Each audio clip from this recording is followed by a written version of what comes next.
Muted. I'm basically muted. Apologies. I'm glad you guys didn't hear what I was saying then. Welcome to the show. Today, got a lot of stuff to show you and talk to you about, and hopefully you guys will enjoy what we got to show.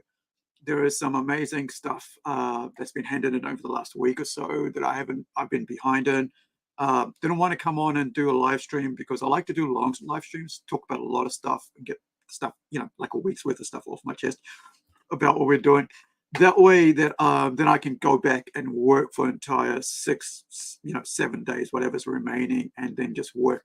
And like I realized yesterday that like I was so exhausted after doing all these translations, lettering translations for Robot Nation in Spanish, that I was just like, I need to do something different.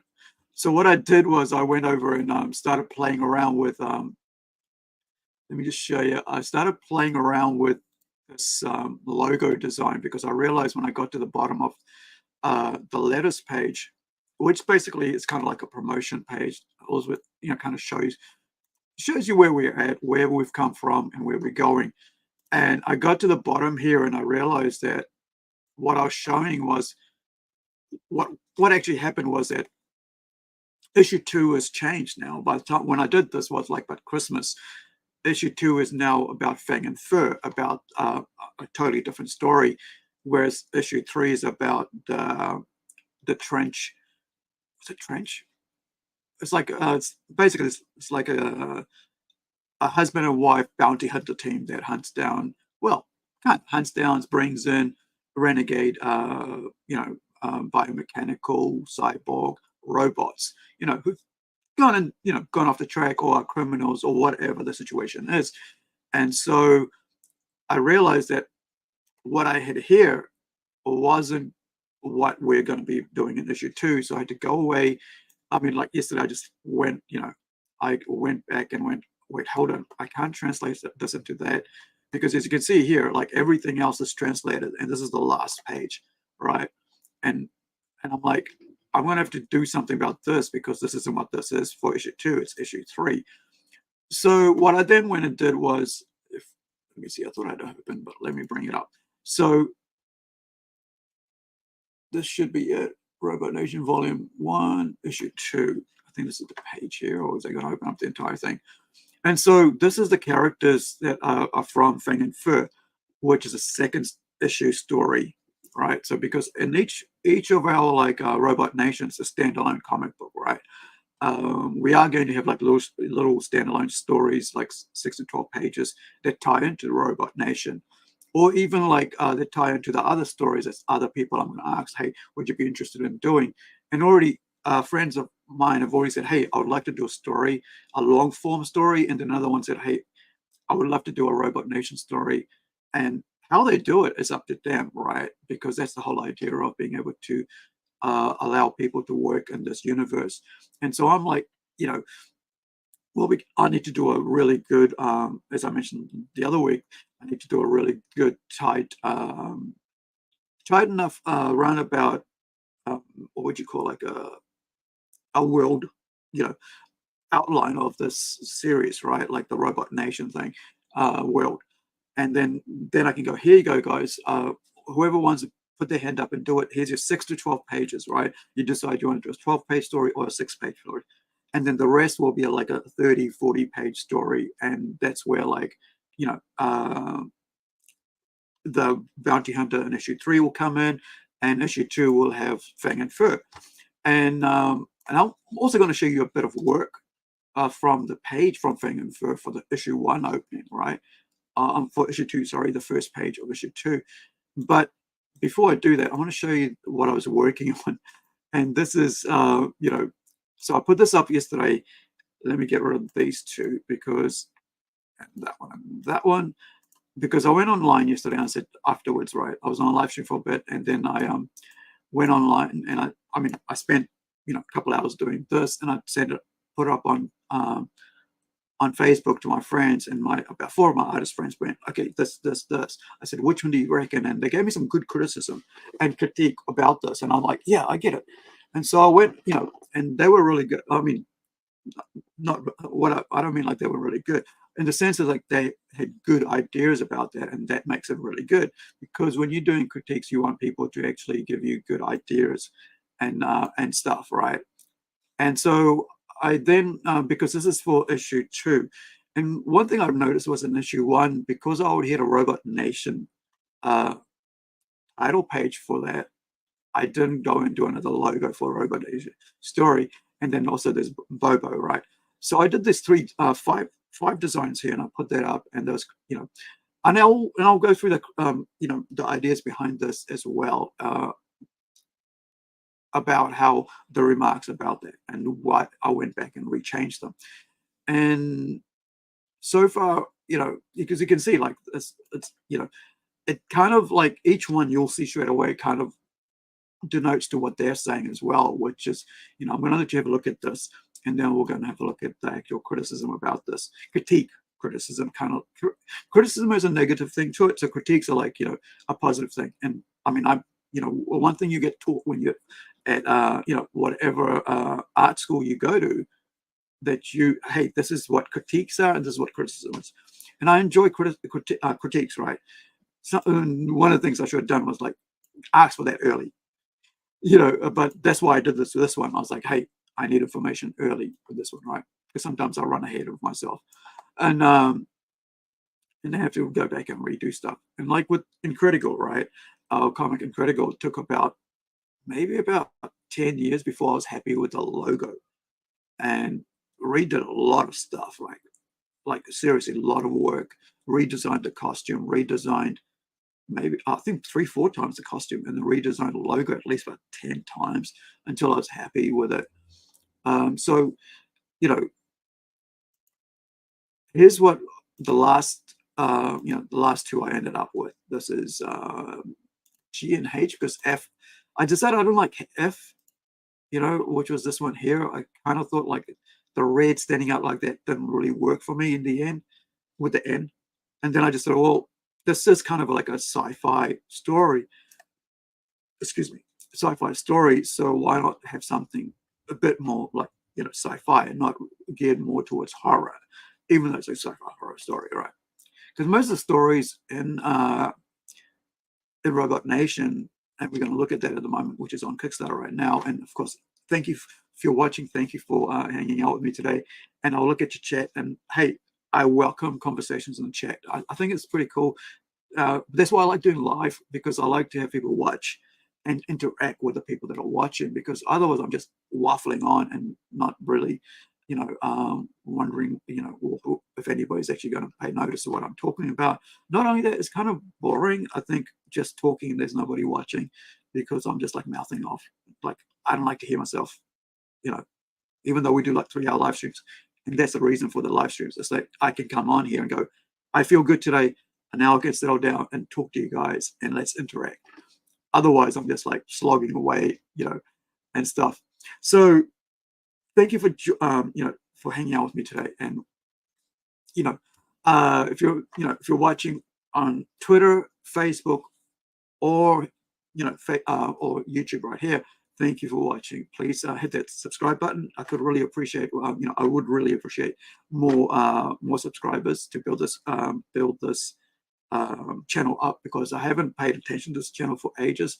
Because all we did with this channel was to promote use it to promote the conventions that we used to do, called Plunge Convention. And so we've taken a break from that to actually concentrate on the comic side of things that we do, because we are a comic book entertainment company, right? And that includes comic books, includes other media, like we're looking at getting into board games, and also, as well as you put out trading cards and all this other merge stuff. But part of that is like, we're under the umbrella of Plunge Enterprises, which is a legit New Zealand company that I created in 2019. And under that, we do the Plunge Convention, we do the comic books, Plunge Studio, and and Plunge Comics is like the working company name, right? It's Plunge Enterprises, but Plunge Comics is everything that we do, because we're a comic book company, and that's who we are, right? We're not anything else apart from doing comic books, promoting art and literature of comic books, promoting talent involved with us that are working with us on comic books, and talking about other stuff. And today I want to talk about, as well as what we're doing, I'm also going to look at The Voice, right? Which is one of my favorite all-time um, comic books, and I have box of them, and I have hardcover issue one arc. I have signed. I have actually artists in person sketches on it. I actually have signatures from the artists on it. Like on my books, because it's it's something I really I was introduced to for free, and we'll talk about that later as well. And so right now let's have a quick look at our it's not doing really well, and I'm going to be honest about that. It's not really doing well, and so I'm kind of a bit bummed out about that. But you it is a new IP, right? And people aren't, it's a work in progress, really. People aren't aware of what we're doing with it. And sometimes I think people, who've been paying attention to the Punchcast channel, or to the, to the social media posts that I've made over the last, I guess, about 12 months or so, they're kind of aware of it. But it kind of feels like it's only 11 people are aware of this, or even 11 people believe in what we're doing. But I mean, there is, like I said, it would be, even if you don't want a physical copy, or if you don't even want a digital copy, right? But if you want to just pop in a couple bucks, that all equates to something, right? To the overall thing. But I think I don't know what I did wrong, or maybe I didn't do anything wrong. Maybe people were confused about what I was doing or where I was going with this. But this is a really big project for us, and 44 pages, full color, and we're going to look at the artwork and stuff. And not only that, this is this live stream is about the translating. So it took me about a week, over a week, to actually take. Let me show you, the translation work that my artist, from the Argentinian artist, from from our comic book that he's working on, the manga series he's working on, called Louise. No, sorry, Tomas, right? So Tomas basically went across and translated the entire script, right? As you can see here, all the all the little things. And I learned some words, man, in Spanish, by actually doing this. Whoops, what are you doing here? All right, go away. All right. So I learned some, some Spanish words while doing this. There it is. So, as you can see here, right? Uh, Creator, escritor, right? You know what a creator is now. It's got a D in it in Spanish, right? Or escritor, and stuff like this. It's just addition, lettering and stuff like that. It's really cool to be able to, and how Spanish is said, español, right? I mean, I know that, but it's just pretty cool. And traditional tradition, something like that. So it's really cool, like I said, I mean, I work with artists from around the world. We've got Argentinian, we've got a Brazilian. Our Argentinian is actually living in Italy, right? And he's working there, right? He's moved over recently with his partner, and they're working hard, and trying to make a life for themselves there, as well as work with me on a manga comic book, right? And so we're going to look at that as well later. And so, I said to Louise, hey, take a couple of weeks off from that, and please translate this. Because here's the thing, right? That's a lot of work translating another comic book. And the other part about this, why it takes a week, is I don't know. I mean, I kind of know what these words mean, because we're at that, we can look at that script, and I can go, oh, yeah, that's that one. And sometimes I'm like, I need to break this up so that I can use it because it's too big of a bubble, right? Sometimes you'll see that a bubble can be really big because the translation is more words in Spanish than it is in English, and so it'll take a bit more room.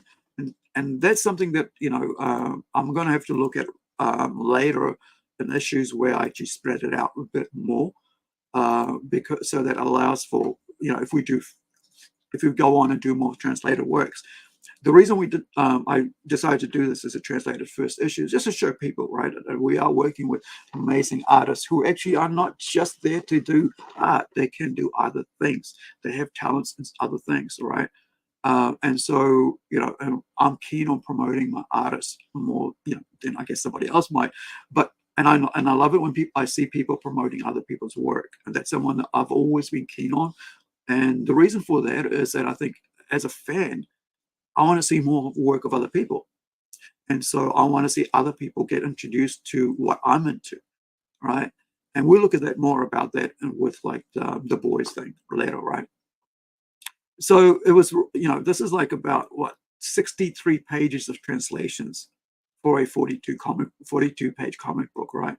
I can see it right here, and it's like, one page of 63, right? As you can see, it's like lots of work, and that's like took him about maybe 3 weeks, and that's meant like that's 3 weeks taken away from doing art, right? So, it's really, I do appreciate my team. Like, I mean, they do amazing work.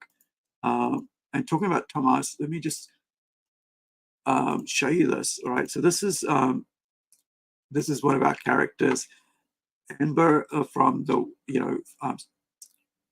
the Tortoise manga that he's worked on. I just mess around with the colors and put in some digital assets, right? Just to just to see what it'll look like with that. Because I'm not the guy who's going to draw all this stuff, right? But I wanted to show, see what she's going to look like, because she's like half Indian and half English, a Kiwi, right? European. And so this is right now you can actually get this comic book trial, which is like issue 1 is like mostly done by a former artist on this book, Levi Howarth, and then we've also got some more work from Tomas on there. But that's why we put the issue out as an introduction for $1, right? US dollar. But Tomas is doing issue 2, and then he's going to go back and do issue 1, and we're going to release them together later on, both in like digital and in print, so you guys can see what his amazing work. And this is Tomas's work here, right? And of course it's me lettering it, and you can see, pretty awesome work here, right? And this is like a page he did from issue 1, and this is our plunge unit versus a country, an island, a country called Indonesia. It's kind of like Indonesia, but Indonesia, right? And so this is a tribe called the Wabo, and Wabo. I always kind of like go, is it Wabu or Wabo? It's Wabo. I'll make sure I remember that. And so this is like, Amber and Kirsten, her girlfriend, partner, coming to this island nation, and wanting to meet these people who she's heard so much about, and she's going there for a reason, a supernatural reason. This is a supernatural kind of fantasy comic book, and we're going to do 4 issues as a manga. I think it's about 30 pages or 28 to 30 pages per issue. And so with that, this is them there. This is their community, the place. This is actually from a real actual place in the world, right? And so we're able to because I like to do a lot of research. I like to put a lot of the reason that's there is like I was like trying to work out these two between, like I was cutting and pasting, and I was saying, hey, this would look really cool if we did this here. This is what I want in this in this panel. So I could put, I took one from another one and I put it there. This is where I would like to see this. It look a really cool little image. And so he'd redid that. And so this is him planning his and like this is what I say, like I don't work with AI artists, right? All my artists are humans who do natural work, right? Pen to paper kind of, or pen to tablet kind of work. And so you can see here, I'm working out and showing him where my bubbles are going to go, how we're going to work through. And he's giving me this like sketch up of like a mock-up of that of this page, and then you see it here, right? This, I love showing this because it shows you that this the effort that goes into each page, right? You can see here he's like, okay, this is how I'm going to set it up. He's doing a bit more details here. You can see the look on the face. There's no details there, just the positioning and stuff. And then he comes in and okay, well, sends me another one. Goes, okay, we're going to do this here, and I go, okay, cool. Because by myself, by me going, this is where we're looking at here, and here standing with Amber on our right as below, time on face here, just trying to, work, because this is how I work with my artists, because like this is a two-way street here. It's not something like, here, do this and you do that. It's more like, hey, let's we work together on this. And that's why I say it's it's a teamwork. It's creating work that's that's going to, far as I'm concerned, it's going to everlasting, right? It's going to be in print. It's going to exist. And if it's not like it's going to be digital, and I've lost work in digital, right? I've mentioned this before, where it's gone, right? It's deleted, it's gone. I dropped a handheld, what we used to call PDAs, which was basically a tablet, and that's it. And the only way basically it's one of these, right? But no phone added to it. So you had to have a mobile phone to it. So you could Wi-Fi, or not Wi-Fi, you could data, go online by having and this you just call them PDA, personal display assistance. I think that's what it used to be called. And so I've lost work through that, and I've lost work just by switching between operating systems from a Mac to a PC, from a PC to a Mac to a PC, right? This is how I basically got like years of like, my first computer was like a compact IBM. I wish I still kept them, right? It's really cool to have these old, that's what I've started to do with my phones, right? Now I've just started to like hold on to my phones, because it's like, it's really interesting to have like all these old, old different size phones. Like, look at this, dude. Like, or is it? It's gonna flip out, right? Yeah, look. This is a. Let me just get out of here so I can show you guys what phones used to be like. Mobile phones used to be like.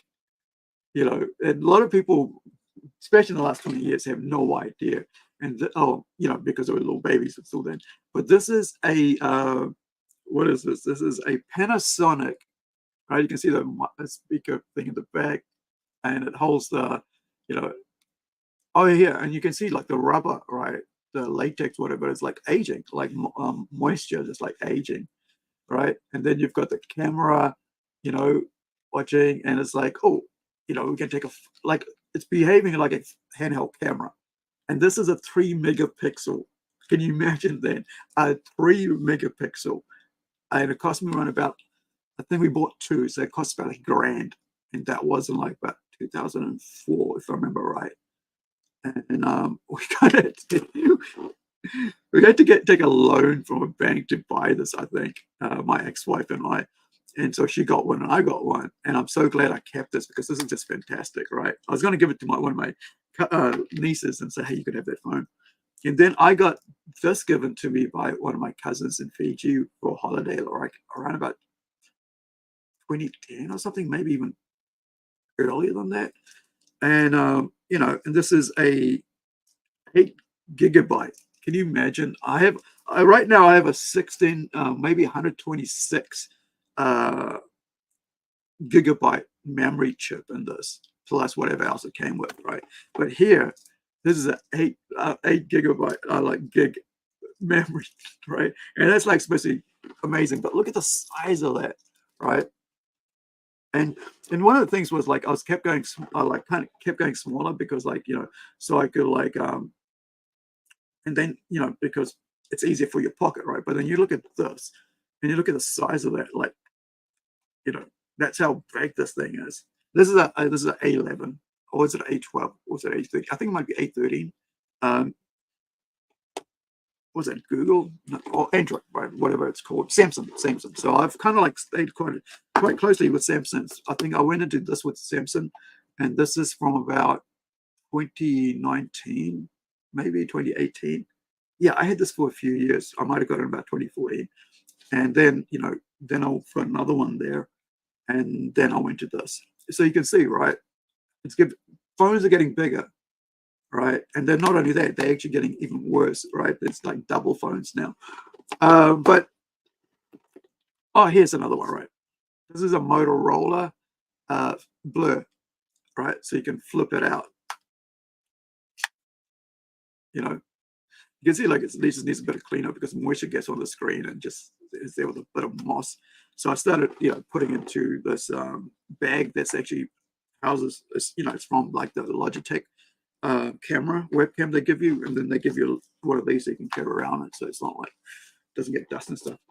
But talking about so I had a little compact brick like a slab. It was about this thick, so about an inch thick, and that's what I used to write all my stories on. This is like around about 2000s. That's 20 years ago. And then after that, I bought I think my dad gave me a desktop, right? Or somehow I got one, but I think it was my dad who gave me his older, and I had that for a couple of years. And then when we went down south to do filmmaking, all of us were working on a friggin' Mac. All the whole school was basically, university was working on a Mac operating system, and so I went and bought a mini Mac, right? And I should have just that's all I could afford at the time was $1,200, and I should have actually went for the full-on desktop, right? Because then I don't know, and then after that we transitioned to I think it was a compact again, and I've got it here, all right, laptop, and then after that I just went to PC. I was like, yeah, I just I need something that's got a lot of guts to it. And even now with 12 gigs memory, RAM, whatever, I need to actually, get some more on there. Or maybe I need to, hopefully, maybe save up and get a new memory card, video card and stuff. But now I'm on like a custom built gaming, even though I don't use it for gaming, graphic, computer. So it's kind of, for doing stuff like this, I like when I do stuff, I do it at higher, because a lot of people, I think they do it about 350 pixels per, inch, right? I do it at like 1200 when I do covers or when I do coloring for other people or whatever is coming in, or normally it's 600, all right, because it's a higher level of quality in the images. So like it's very, very crisp. And I've had like people come back and say, hey, look, man, like we did a poster for Incredible, right? And it was like, whoa, like this is so freaking, and that's because I want to showcase the artwork that's coming through in the best light that we produce. And so, when you got something like this, you want like full on like 600, megapixels, right, per inch. And so you want to showcase the other, your creators' work in the best light. But not only that, it's my work as well, right? I'm putting out this comic book with my name on it, right? Every one of them has my name on it because I'm the creator of it, and I'm not only that, but plus I'm doing all the lettering as well. So you can see here, this is one of the latest color pages that come in. This is that night scene, and Edwin's done an amazing job on this. So this is from the story Robot Nation. This is the one one of my friends wants to do like a story for. And I've actually asked one of my other artists and said, hey, would you like to do one based in Brazil with the storyline? Because it'll be this outline, right? Story outline. And you can, whatever happened here, you can see it's a global event. So whatever happened somewhere else, right? At the same time. So this is the English translation version of that. And of course, I mentioned earlier that we've got like, the Spanish. Next one I got to do this week is the Portuguese translation. And so, comic book comes with two stories. This is why I mentioned like there's Trouble with Bobo, and then there is like which is a 16 page, and then there's also which is kind of like uh, a 22 page congested into a 16-page story. And I'll show you some of that soon so that you can have a look at how it's, why it's been good, crisp down, concise, and do that. And also the Trouble with Bob, sorry, the Robot Nation story, right? That's actually, which is this one here. We look, yeah, that's 12-page story. That could have easily been like 20 pages or something, or 22 pages. But I kind of, I wanted to do like an anthology type style of comic book as a first in this series, so that I could, get people to, if they wanted to be a part of this, they could write that. I already have like two stories, for next two stories covered for issue 2 and 3, like the long form stories, right? The third one being about the bounty hunters, and the second one being Fang and Fur, which is what I was, gonna. I was showing earlier with where are we? Go with this logo design, right? Because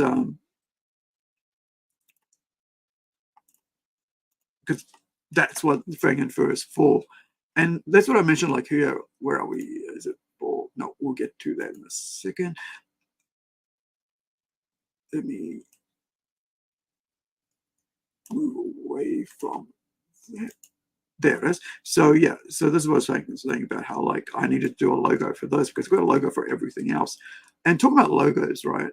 That's something like I enjoy doing a lot, over and over again until I get it right. So we do have other works coming out. Issue 1 of this is already out, right? And I'll show you the cover in a sec.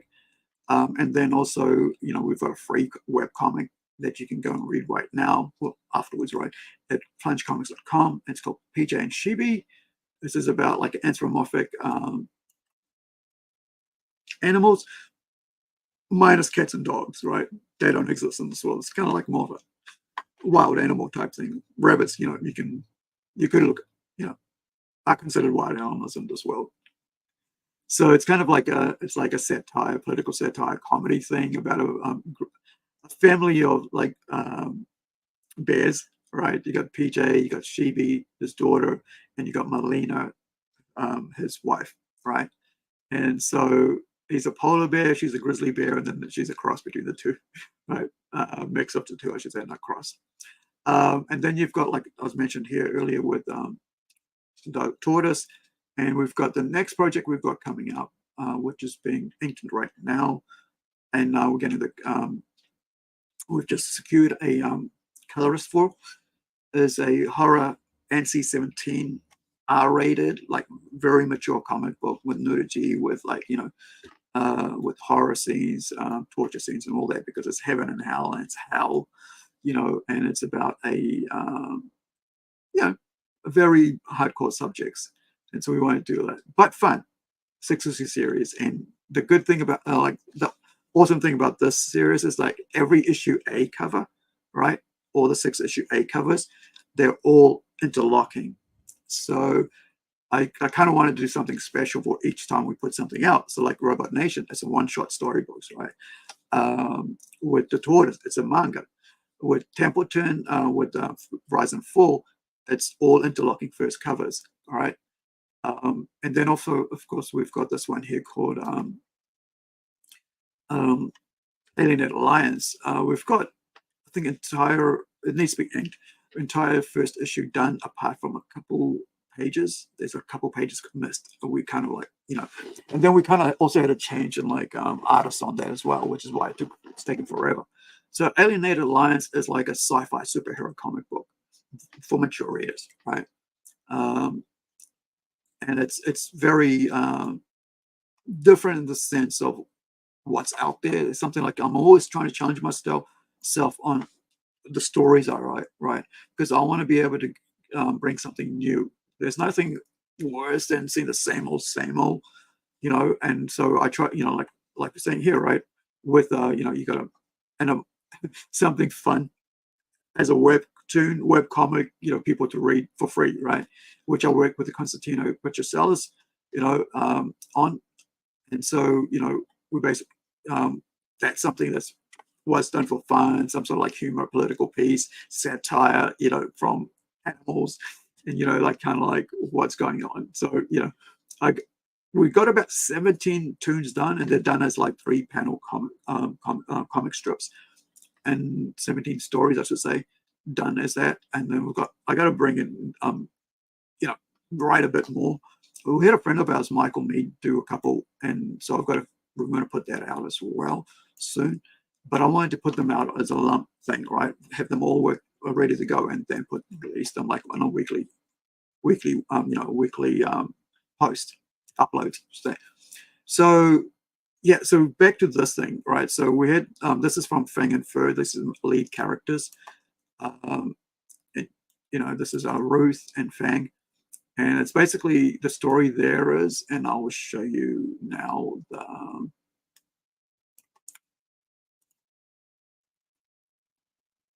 Let me put that away.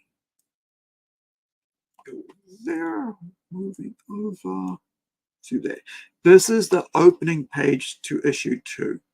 And this is why I needed to go and put the logo on there, right? So this is Francisco Conti, again, doing an amazing work. I love working with this artist. He's amazing, right?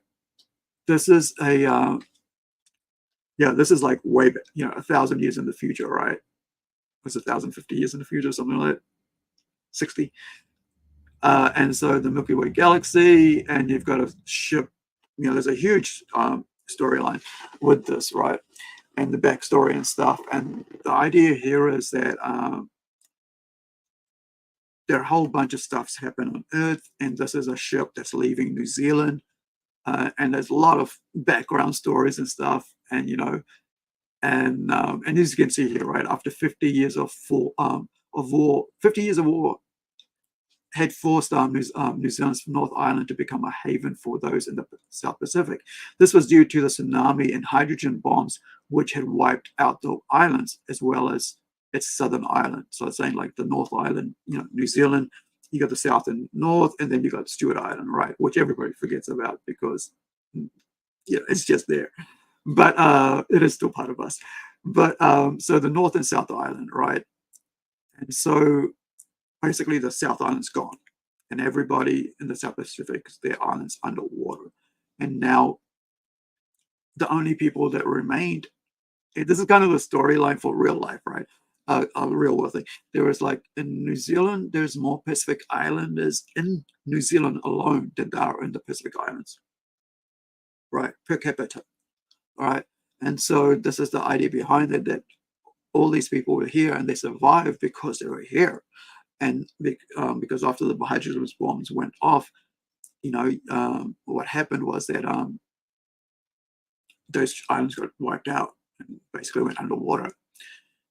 And this is after 50 years, and so fearing complete annihilation at the hands of the remaining superpowers, the Kiwi leaders decided to build an escape, build a ship to escape. This is like work in progress, to escape the planet, right?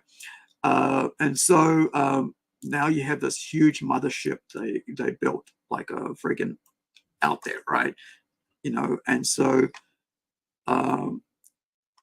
and then so the captain of the engineer on that ship, right, is Ruth. This is her here, and she's the really cool thing about this is like I have the same scene like that I did earlier later on in Trouble with Bobo, because it's back. You can't just go into another, onto another, travel through space without going to sleep. And so we had to come up with a different friggin' cryogenic unit compared to issue 1's Trouble with Bobo. And so this is a really cool one. I just love, I love this whole page. This is the opening page, too, and you can look at the amount of work. And I just said to because like when I'm working on this stuff, I say to the artists, whoever, whatever work we're on, we look. I go, here's the reference pages. This is what I'm thinking. I do a collage and go this, that, and this is what it's going to look like. What I'm thinking in my head. What are you thinking? Can you reinterpret this into your own friggin' thing? And this is, look at this. There's this amazing original artwork with a mothership. You got like upside down, you got plants growing here in the middle, you got trees for for vegetation to create oxygen, food, resources, and stuff. And then you've got living quarters and everything is just like, I think Francisco is one of the most imaginative sci-fi um, artists that I know, right? He's just, this is why I'm so proud of the work we've done with Robot Nation. And this is what I'm going to be, you know, looking forward to continue working with them. And I'm hoping that people will start supporting us, supporting the work we do, so I can keep Francisco on, pay for his work, right? And just keep going, because I think he's such a talent that, and not only that, right? I know the other people who will be coming to do short stories will be bringing their own artwork to it, right? I know Justin Young, who's an artist, he'll, Kiwi artist, amazing. He'll be doing his own stuff with Robot Nation. And I'm hoping that Hawk Sanders, who's like the CEO of from Rising Sun Comics, he wants to do an issue, right? So hopefully he'll be doing his own art on that, or get somebody else to work on. But the thing here is having such talented artists to work with has just really opened up the whole comics, scene for me as a writer. I've got hundreds and hundreds of stories, right? And it's just, but the thing there is that you've got to be able to have the finances to pay your artists and stuff, be able to go, hey, here, right? And the way we can do that is by either paying ourselves or having Kickstarter crowdfunding to actually support that, And so the story behind this is that Ruth is an engineer. She's in cryosleep with her family. Her husband's the captain of the ship, and so the ship's on automation, right? And so this group basically has set themselves up to wake up, uh, before the ship gets to where it needs to go to, right? And so they wake her up because they want her to, basically take the ship elsewhere. And she's left on her own. She's like, my family, right? Her husband and daughter are still in cryosleep, and she's blackmailed into helping them. But what is she going to do? Is she going to go to some friggin' place that she's never heard of, and with these people, and put 200,000 people's lives in jeopardy? So there's some huge risks to her, and so the idea here is you got to think how does a parent, a mother, a wife, and not only that, and someone in kind of the sort of leadership where she's now responsible for the lives of 200,000 people, most of them strangers, and some of them her own colleagues. And what is she going to do, right? And so the story, goes on from there. And the Fang is basically her robot dog, and she goes, hey, I need assistance, man. I can't do all this on my own. I can't friggin' reorganize this whole thing to go somewhere else because it's just me.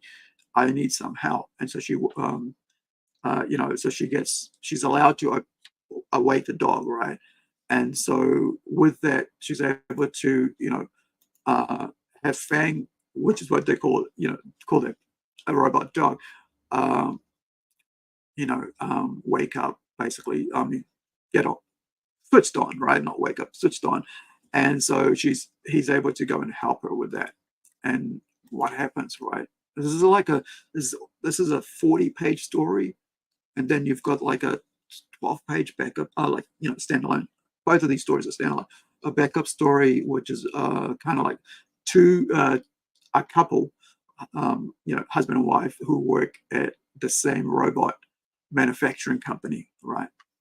And it's on a different planet. So this one here is on space, and that one's actually on a different planet, and they have their own structure. So the thing about these stories, they're like their own little microscopic world, right?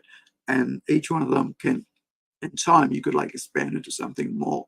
And that's the idea behind this, is like, maybe somebody wants to go, okay, well, now with this. Um, I do have like a second part to the story, which is what we're going to put into the issue um, two. Both parts will be in the same comic book. And because I was like, when I started to do this early on, I was like, okay, we'll make this as a continuing story, ongoing series. But then it's like, it would be cool just to like have one comic book that we release out of everything that we do. That's just standalone storylines, right? Of course, we can expand into that later on if if I decide to, okay, let's maybe use a character from this for something else, or maybe um, put maybe do another story based with these characters or so on, depending where they are at the things. Now, we were gonna, we're talking about like actually should have left it on, but we're talking about like the Spanish. I mean, the main of this thing of this is to talk about the Spanish translations, right? Um, so let's pop it away from there. Heading right. I am heading right. So, and we can move from there, and we can go from there. Oh, let's save that. So this is where we're at with Robot Nation completion work, right? And with the Spanish translation, everything is completed except for that little piece I just showed you, right at the bottom here. I got to, decide on the right logo and then put that artwork there, and it's all translated, right, into Spanish. So we already got an English translation, and then we got, then we're going to do another one, and it's going to be translated into Portuguese of the same story. So what, like, the question you got to, I mean, I'm kind of like working on, okay, we've got lots of different avenues to go with if the Kickstarter for the $2,000 doesn't work, right? What do I do? Do I, there's many, I mean, there are several other um, crowdfunding sites. And so we could look at that, or maybe we could just go, okay, we're just going to release 3 covers, right? Cover A, B, C, then and then do like a foil cover and a risque cover, right? And that's it, 5 covers, and that's all we put out. And then we'll use the covers from that we don't use for this in the next issue, or so on, right? Because we did have like about 13 covers come in for this, and then there was like all the what would you say, like the sketch covers, so that's like another 13. So so there are that option if we don't succeed, and I don't see ourselves succeeding right now, even though just fingers crossed. Maybe at the last minute people go, okay, yeah, this is what we want, we believe in this, and we're going to let you do this, support you, not let you do this, support you in this endeavor. But it is what it is, right? I mean, like, we just made Incredible, like which is which just covered itself, and actually kind of came under the thing because inflation kind of ruined us on that, kind of harmed us in that by the time we were able to do everything out, it was like we came under budget, even with the Kickstarter, because of inflation, right, with freight costs and stuff. Now, so as you can see here, right, most, let me just go higher a bit. I mean, in a bit more. Right. So as you can see, we've got the covers done, the translations done for the Spanish. English is already done. It's been done for a while, and then all we're waiting for is the complete, for me to, sort out the coloring, and we get the coloring done. As you can see here, we've got 6 pages there done of that story, right? And we got 7 there of the 16 pages. So it's about 9 pages left on that one. And then we've got also, this amazing work that I included that was done as a black and white, just like as like a fan art that I included as part of the comic book. This is Howler. Howler is a comic that our Portuguese translator is doing right now, and that's kind of like a horror fantasy comic book series, and it's like looking at about three, three, 12 issues and about four issue arcs, four arcs, like stories in it. Like it's like an ongoing story, but like we're kind of like shutting it down into like about uh, 3 issues, right? Making each arc, and so, but it's kind of like a trilogy, you know, but on so it's like a 12 issues all up, and that's basically about mythological creatures and vampires, werewolves, but actual mythological creatures in the sense of people around the world, in the real world, our world, that believe in these mythical creatures and stuff as part of the mythology, right? And so that introduces that into there, brings a kind of a bit of a realism to it.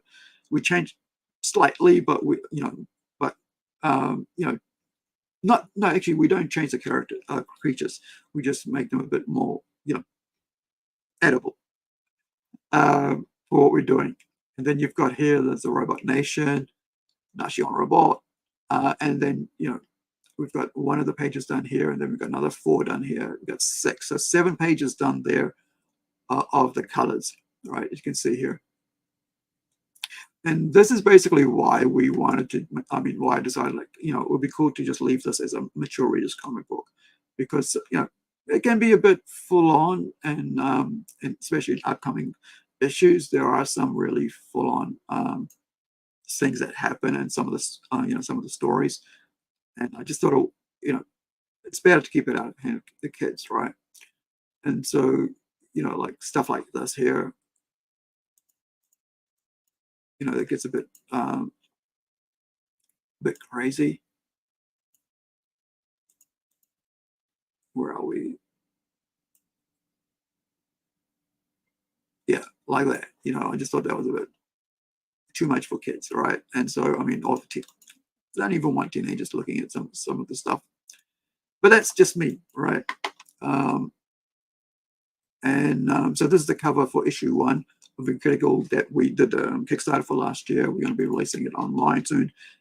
All the backers have been sent their copies. And we've got plans for releasing some of the leftover printings that we had onto another crowdfunding site just to introduce ourselves there. Kind of like a limited run of 10 items, right? So it's very first little small project, probably around about maybe $200 or something US is will be our mark. And that's something we're looking at, with other projects as well, like maybe maybe just release little, not too many covers or not too many, variations of stuff. But yeah, I'm hoping that, like this is what I was talking about, like with the, story being a bit full on. And because I'm off the Alan Moore, writer thing, when it comes to comic books. So I tend to try to give as much as I can for people to read and get into the story. I want you to be in that world and know what led to where they are and what's coming up, and so, like this little really, I love this little artwork here by, like the artwork and the coloring work by, that's just me, right? Because, but I love this work. Where am I? Oh, okay, I popped up the wrong page. Hold on. Where are you?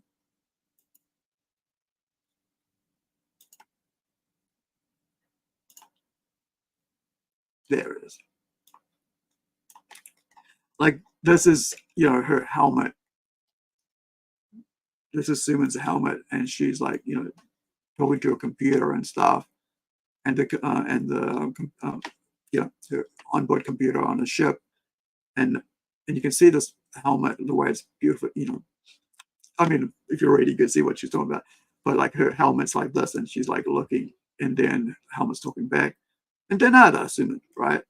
You're welcome, right? Gracias, Beatrix. Beatrix is a robot, right? And so, and also I learned okay is okay in Spanish, right? Okay is okay. So that, like I was saying, like, there's some really interesting little amor, love, honey, stuff like that, endearment. Um, so yeah, so there's some pretty cool work here and stuff, and yeah, and I like what's what the color work's been done is just to give you this otherworldly sort of environment, and I just think Edwin's done a really great job on this. So that's the Spanish translation being done, and also here's all the covers that we all set up there. And the other thing is that there's a page, a third of the page, which is you know put up here for everybody who's supported this campaign, right? Hopefully, we can get to print and we can put that up there. And so this is what I was thinking, that like the only covers that we'd probably do is just these ones here for the go low, right? If we don't succeed in this campaign, we'll just go low and just do this. And I'm just gonna go, hey, this is what we're doing, and this one's going to be in foil, that one's going to be in chrome, and that's it. And then have the three translation: English, Portuguese, and because that's important for this book, as because I want to do something different what each release we do. So this is the patronage, patronados de Kickstarter, right? So the other thing was that with this, I wanted to actually, anybody who was actually back the digital would also get their name in this, because I think it's important, to be grateful, should go gratitude for those who do things for you. That's something that I've really, sometimes I go overboard with that. I've been told that, and I've had to okay, all right, I get it. I do tend to go overboard sometimes. It's just a passion, I guess. And but these were the covers we're going to release, right? But like I said, with what we do here, we're just going to, if it doesn't succeed, we'll just go to 6 covers, and that will do. 3 specials and 3 normal frames. That's if we have to redo this project and re-gig it to go low, maybe just like 500, start with 500 US, right? But it was kind of difficult to, set it up on our own. I think part of that was setting up our own sort of homepage for Kickstarter rather than sticking with Rising Sun Comics, and that was because this is a mature comic book. I don't want to have an all ages comic book site. Be associated with a mature comic book, which also could be later on with all the other stuff we put out could be NC-17, and I don't want to tarnish that brand with what we're putting out, because I know sometimes people go, oh, yeah, well, why are you trying to cross over? And I know things like this, because I've come from someone who owned a comic shop, so I understand, you got to put something here, you got to put something there, and got to make sure that whoever's coming in doesn't, if you got a young kid, you make their parents aware that this is not for them.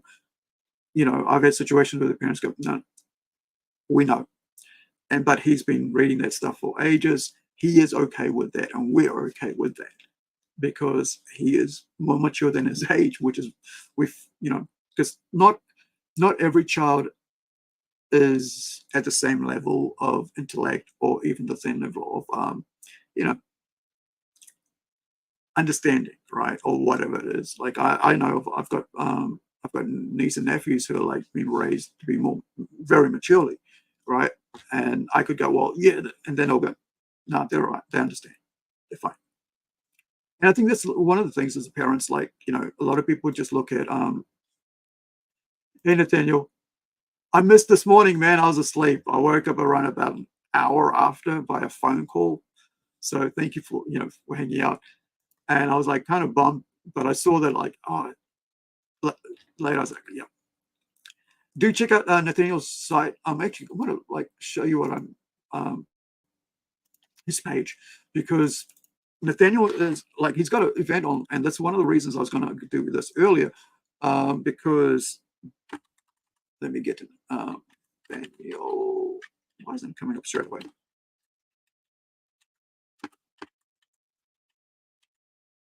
I'm spelling it wrong. That's what it is. He has a and this was it today? He does a well, it's I like to like as you know, like I work through the night. I sleep during early morning, and then I get up and I go straight back into working. I'm a workaholic, and I basically work 6 7 days in a row, and which is like some of them was like 24 hours, and I was like, that's why like yesterday I was like, oh, I just yeah, migraines are coming up. I got to stop. So this is what do check out this channel. I do love this, a lot. I love being part of this community here, the vinyl community, you know, and so it's really cool to be part of that because I used to, collect vinyls and music. I'm a huge like, well, there's two things, right? Art and music is the biggest thing in my life, you know, and so Nathaniel does this show, on his thing. It's called Secret Spins.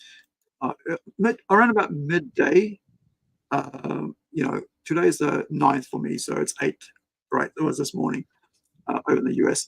So he does this in the midday in America Central. Hello and welcome to Secret Spins.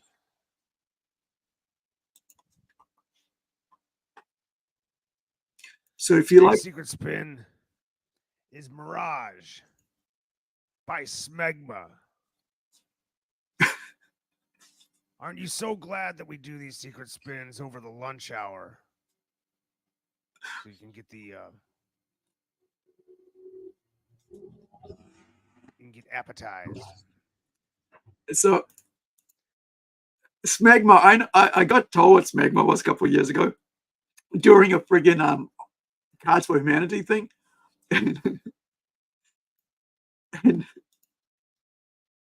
yeah, I'm not going to go into that. If you know, you know, right? So do follow Transmitting Live from Mars, right?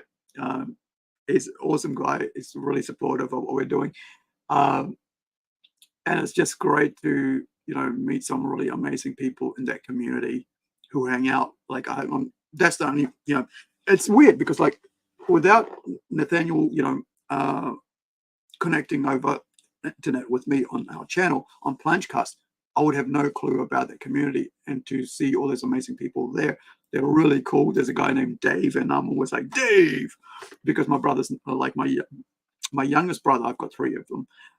The youngest one's called David. And so I'm more like, oh, David, who I need to get in touch with because I haven't talked to him for a while. But I'm always online and he's always online. So he's like liking each other's stuff. Like I'm talking about my brother, right? But also,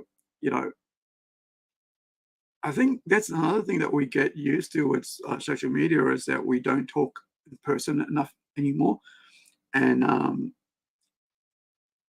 and and that's something I got to freaking really sort out because we do a lot of. You're welcome, dude. It's been really cool to be introduced to all these to the community there, and like there's vinyl. Vinyl's pretty cool. I think his name is Fred. All these guys. I'm slowly getting to know their actual names, and so I'll show up, and they're like Aru, and I'm like, okay. Look up and go, oh, what's his name? And so they'll be like, Nathan will go, hi Fred, hi Dave, and all those, and I'm like, oh, remember that, so it's pretty cool. Like, basically, it's talking about vinyl, right? I used to have like some amazing vinyls that are worth probably a couple of $100 right now, or maybe more. Stuff like Injustice for All, right? And the one I stole from my dad, right, which was Iron Maiden, Live After Death, one of the most amazing live, double two record vinyl set, stuff like Seventh Bloody Sabbath, stuff like that, from Black Sabbath, Iron Maiden, Motorhead. I had some freaking amazing stuff in the 80s and 90s, right? Some was given to me as gifts. Some was left with me because friendships, went either way. I had some, I had one of my favorites that I think, and I've had lots of them. One of the favorites I liked was like a band called Shellac, right? Steve Albini. He's the guy that actually reintroduced the world to vinyls and the reason why it's important to have physical media, which is why I'm a big, huge pusher, dealer, promoter of physical media. Because if you don't have this and you have it all in digital, it's gone. And that's what happened to his music, right? And I watched him and he said, like he did, there was like an interview with him. He said, look, between all these software changes and stuff, I lost an entire album or two of music. And so I was like, yeah, we can't trust this friggin', digital stuff. We got to get physical, make the friggin' album, put it on put it on a friggin' vinyl, put it on the record. On a tape, strips, whatever you want to call them, cassette, uh, and have it there. It's physical because you can always reach for it and go in and make more copies of it. This is why I think why it's silly to think that digital media, especially digital comics, will save the comic industry. It'll make more people read it, but but if you lose it, it's gone forever. So yeah, so I mean, and not only like DVDs, comic books, novels. I'm collecting that. What else? I have I'm just surrounded by shit. Like seriously, I don't have enough room to move around in my house. I keep elbowing myself. You wouldn't believe, like, it's almost like every second day I elbow myself on something, door, shelf, bookshelf, cabinet, and I'm like, damn it, I think I'm going to have to walk around wearing friggin' elbow guards, because that's what's been like even last night, like, or was it this morning? I swear, whacked myself and I was like, you know. But yeah, Steve Albini is like, is an amazing dude, right? Like, it's just that's part of Shellac is a three-piece band. And he's a guitarist and singer of that, and I just love his style. And I think, it's just those who don't know should know, and those who know really appreciate Steve Albini, right?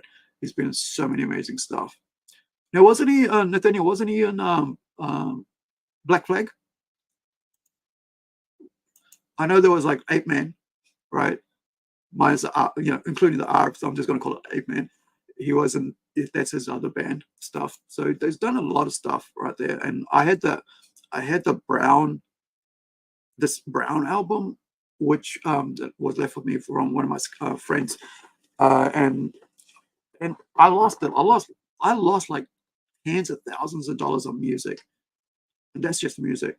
And I lost tens of thousands of dollars of comics, prior to 2000. So, it took me about maybe 3 years, 5 years before I started to go back. I was like, yeah, I think I need to get back into this. Get back, get my music back, get back my comics and stuff. So everything I actually have with what you see here is like, what you don't see is just from the last, I don't know, about 2003 onwards. So that's 21 years of collecting. And not only that, like when I had my shop, I sold a lot of comic books, like key comic books, because I had to, when you're owning a shop, you can't, whatever you can't hold on to stuff because you got to pay the bills. And I think a lot of people don't understand that about comic shops. And we've talked about this before about comic shops and stuff, right? So we won't go into that. Now, what I do want to talk about before moving onwards, right? Before we go to look at other stuff, we're going to look at. Let me just bring it up. There's a post I made today. Oh, actually, let's have a look at this. This is like the music that I put on right at the start was from a friends of mine, and this is their latest EP or album, Monarchy. All right, what is Monarchy? Is it like everybody? I can't remember. It's Maori, by the way. So this is Wave Pig. This is the album. You can check it out on Spotify. And that was the music that I played earlier on, and which was Ed 2. And I actually heard this like them singing that last year as because I went on I did a kind of like an interview thing with them to the concert, and so they're going to be featuring some of the videos I took. What happened was the interview that I did with them, even though it was like couple hours long, what it was like, it was done on the road, and what happened, there was a lot of background noise, and I just couldn't, I'm not a I'm not an audio person, a technician, so I don't know how to clean that up. So I just said, hey guys, here's 10 gigs of all this footage and also the live footage as well of of them playing in concert. Um, it's all here. You guys have this and do whatever you want with them. So there'll be a lot of like live footage videos coming up as they promote their stuff. And also the cool thing is like the lyric video that they put up there was pretty cool. You could like sing along and stuff. And now the thing I was saying, I don't even get how. Yeah, man, like it's hard for comic shops. It's like none of the mainstream comics like Marvel and DC um do not help the comic stores at all. All they care about is staying in existence. And I'm talking about the comic stores, I'm talking about Marvel and DC, just so their IPs are always in front of people. And the reason it's always there is because they have all the money and all the backing. And this is something I was thinking about, with our comic, like I'm thinking about with like this, right? I was thinking about this earlier, right? About like how, you're trying to put this out, right?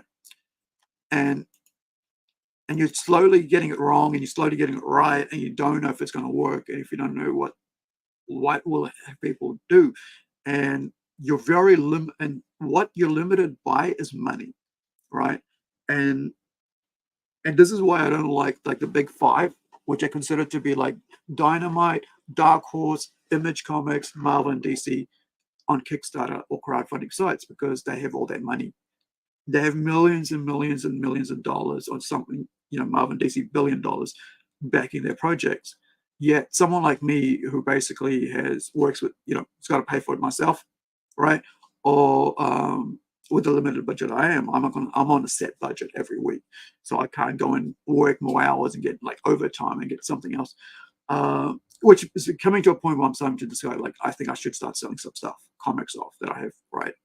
And that way I could actually have more money to pay towards the printing costs, or not that more towards getting these comics made, because I only have like maybe 15 more years to my life, right? When you really think about it, because all the head injuries I've got, it's like my thinking and my I'm even actually noticing now how I'll write something and I'll miss out complete words, thinking that I've said it.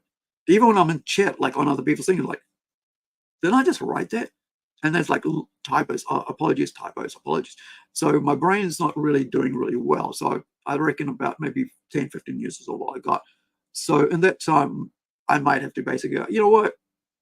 All this comics I've got, all this stuff I've got, I'm just going to have to sell them off. And actually, if I want to see my comics go out there, my story's been in the world, in ether, right?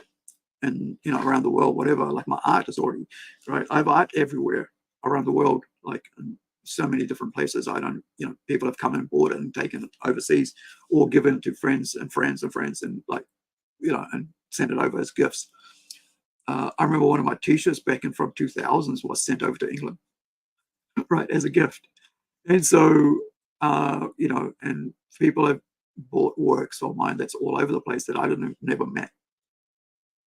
So, so having people like these huge multi-million-dollar companies come onto Kickstarter and basically draw, and you can say, well, that's just being bitter.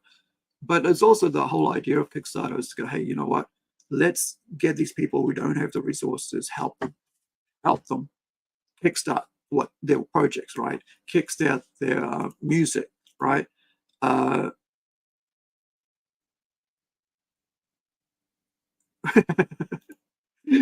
yeah, maybe into the part that knows when to kick off. Exactly. So, but yeah, so so like we don't, like I was thinking about this yesterday, like I don't have someone who like a group of like I can walk into a room and go, all right, guys, what do you think of this? Now let's do like a, you know, let's sort out how we're going to promote this comic book, right? Or let's figure out how the story is going to work. So let's do ABC with this person in there, and we'll put that, and this is what the story will be because that's what they do now, right? And then you know what we're going to do now because we've got all this sort of now we're going to go Kickstarter, despite having millions of dollars in their pocket, to just do it because this is what I mean. Like they could do all this for the comic shops, but they don't. They don't care, right? All it is about is shelf space, and I learned this a while back when I was doing like with my comic shop. It's about having that space on that shelf. That's all they care about. That it's called market share, right? As long as they have that market share, and this comes with any business, like even with food, right? You'll have like you'll have like big brand names at the top because they've paid for that shelf space, right? They actually walk in there and go, okay, you can't put that there because that's our shelf space. Put it down there or put it somewhere else. That's why that you have people from that company go to that store and do their promotions in that store themselves. Walk into a grocery store, you'll see it, right? And that's how like basically that's how these comic Marvel and DC, and I'm not sure if the other three do it as well, but that's how they treat comic stores. And I learned that as a comic shop owner, right? Of about whoever has the most money has the most promotion. So if you're like someone like me who doesn't have the money to promote hard out, and you just go, okay, I got $2 this week spare. Okay, I'm going to put a $2 one day post on Facebook promoting that. Or you know what, I'm about to get paid tomorrow, so you know what I'm going to do? I want to put $30 for the next like 5 days worth of promotions, like $2 or $3 each. That's how I work at promoting what we're doing, because it's just me promoting it, right? And paying for the advertising. So it's kind of sucks when you have like someone like G.I. Joe suddenly turn up and go, oh, you're going to have like $6 million campaign.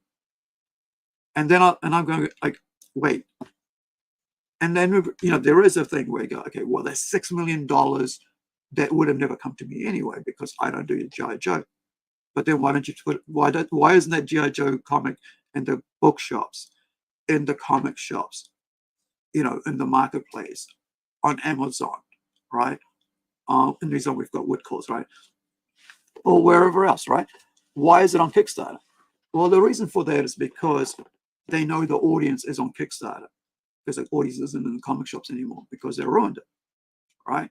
That's why you can have Kickstarter for these books and get millions for them, because the audience isn't going to the comic shops because they ruined the comic shops with their behavior, by their own creators, by their own company, by their own editorial staff. Everybody's said for the last 10 years, it's like, and I don't, this is not sour grapes because I know I'm new to the shit, right? So I can understand it. But this has been happening for 10 years, right? They had a 20-year period where they could have basically, or 10 years. When did Iron Man come out, right? So when Iron Man came out, I think it was about 2000. I wasn't in Chicago, so it was about 2010. I mean, sorry, not in Chicago, New Plymouth. So that would have, because we went to see it a lot, 2008, right? So they've had about, what is that, like about 16 years? I'm always bad with this. Let me just make sure I got this right. So they had basically 16 years of really helping, 2008 minus 2024 equals, 16 years, right? They had 16 years of promoting comic stores. Like, imagine that, 16 years, a decade and a half of using 20 or so movies to promote comic stores. Hey, like this movie, read more adventures about Iron Man and Avengers and Black Widow and whoever the hell's in these comic books, right? In this movie, where they originated from the hard work of these guys who came out of like wars and went into writing and dedicated themselves to the comic book industry, to writing, basically dying, because they work so hard. like, a lot of these older gentlemen, like, leave, like, having their work and never having anything to retire on because of the way that mainstream comic industry, right, Marvel and DC treated them. And there's horror stories out there all the time, right? Jerry Siegel and Jim Schuster, right? I Superman creators, right? Basically, we're on the street, homeless, right? And they had to fight. Their family had to fight for a friggin', for crumbs of the multi-billion-dollar IP they created. And then these guys now also want to turn around and take the crumbs from crowdfunding sites that were set up there just for the sake of helping people like myself and many others just get a leg up. Be able to go, okay, right now we're, now we got, now we're able to get this out to everybody else. But the other side of that coin is the fact that other side of the coin is this: for the technology and stuff, and these platforms to exist, they do need the money. So what is 30% of 6 million? Right? That's $3 million, right? Or whatever the deal they got with Image to do Skybound Image, right? Because Skybound's part of Image. That's the one that's doing this whole G.I. Joe thing, right? And people are willing to put down $500 on the lowest tier, right, for a Image book, right, of G.I. Joe that's already in existence, right? So it's like the same people going to the well over and over again. This is why the mainstream sucks, because the same regurgitation of the same crap, and people have gotten into this. I gotta have this. I gotta have this because I miss that. I miss that, and I understand that. So I'm not like putting that down or anything, because I understand. I'm the same way. I'm a collector, right? But the idea there is like, if you're gonna regurgitate the same crap, why are people, it's kind of weird. Like, I don't know how to answer that, right? Because we know people, there are many audiences to things, and this, like, the whole GI Joe thing coming over to Image from IDW, because IDW basically dropped the ball, tried to make it all this rubbish political stuff into it, and here's the thing: most of GI Joe readers are around about 45 up, right? If you really think about it, maybe 35, because they grew up in the 80s playing with the toys, watching the animated shows, right? The cartoons and all that. Now they're in their 50s, 55, and it's huge. And so when they lost that, Image got it, and it's popped off. However, the funny thing is, it's got, they're putting their same stuff that IDW was doing into the same Skybound Image comics, right? So I'm like, it doesn't take long for that for a good thing to suddenly become rubbish again, or whatever, politicized and all that, and which is a good way to segue over to this interesting little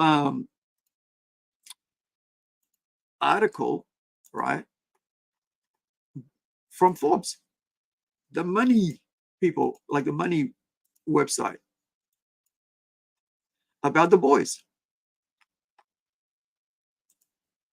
So, well, let's have a look at that, and then we'll go from there. So this is the boys crossed the line and wasn't hilarious at all. So what is this about?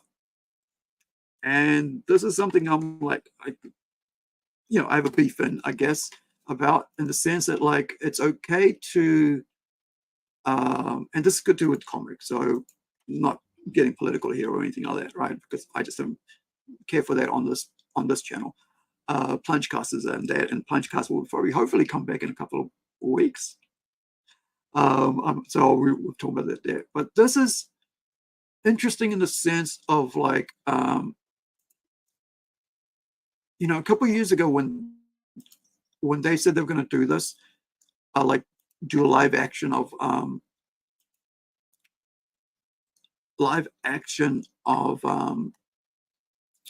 The Boys, right? My thing on that was, yeah, no, I'm not into it. That's not for me, right? I'm not keen on that. And so I had friends go, no, no, this is really good, dude. This is really good. And people who I respect and know, and who I know as big comic book fans and stuff, who I've known for decades. And even one guy who I went to film school with, right, who I sold my comics to, and and I knew he's just as big into comics as I am. And he was like, you know what, you're gonna enjoy this, man. This is what this, you're gonna really. They did a really good job. Everything's really cool. And plus, it's got one of the leads, right? Carl Urban. He's a Kiwi. He was Judge Dredd. So why don't I? And then of course they've got Anthony Starr and all this.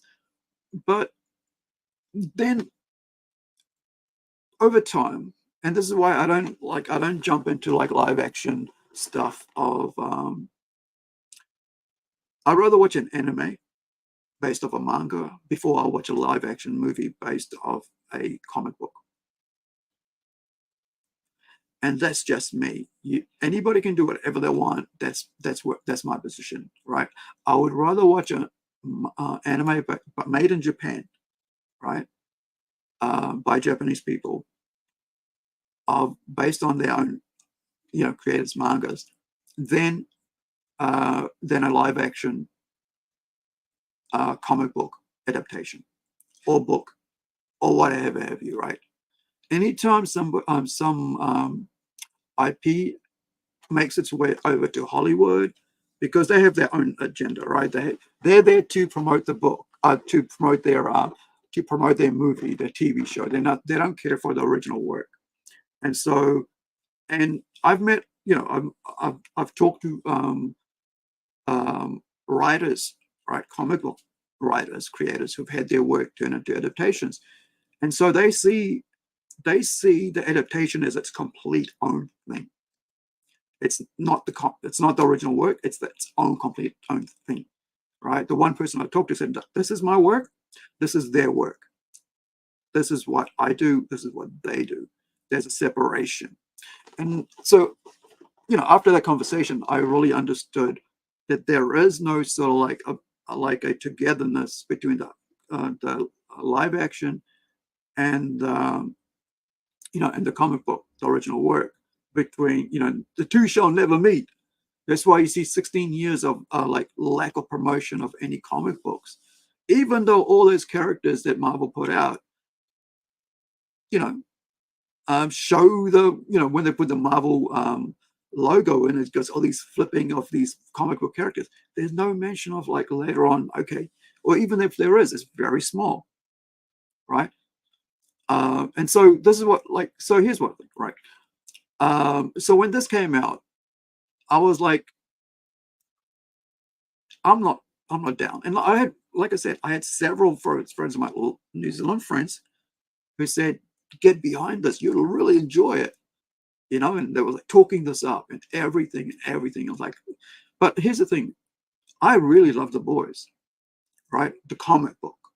I really love the Boys comic book. It's something that I went out of my way after it was over, right? And this is like about 2007 because the work had come out about maybe 2003, 2004. And they got kicked out of DC for it, right? They did 6 issues and they were out. You're like, yo, you're parodying our superhero ideas, right? Your characters are basically, is crapping on our own comic book company, right? What we stand for, right? Not seeing it as like this is a pretty cool book, like on its own. It wasn't part of like DC. It was part of like an offshoot of DC. Like I think it was under it was like a studio book kind of thing, create own thing. I think it was under Vertigo. If I remember right. Excuse me.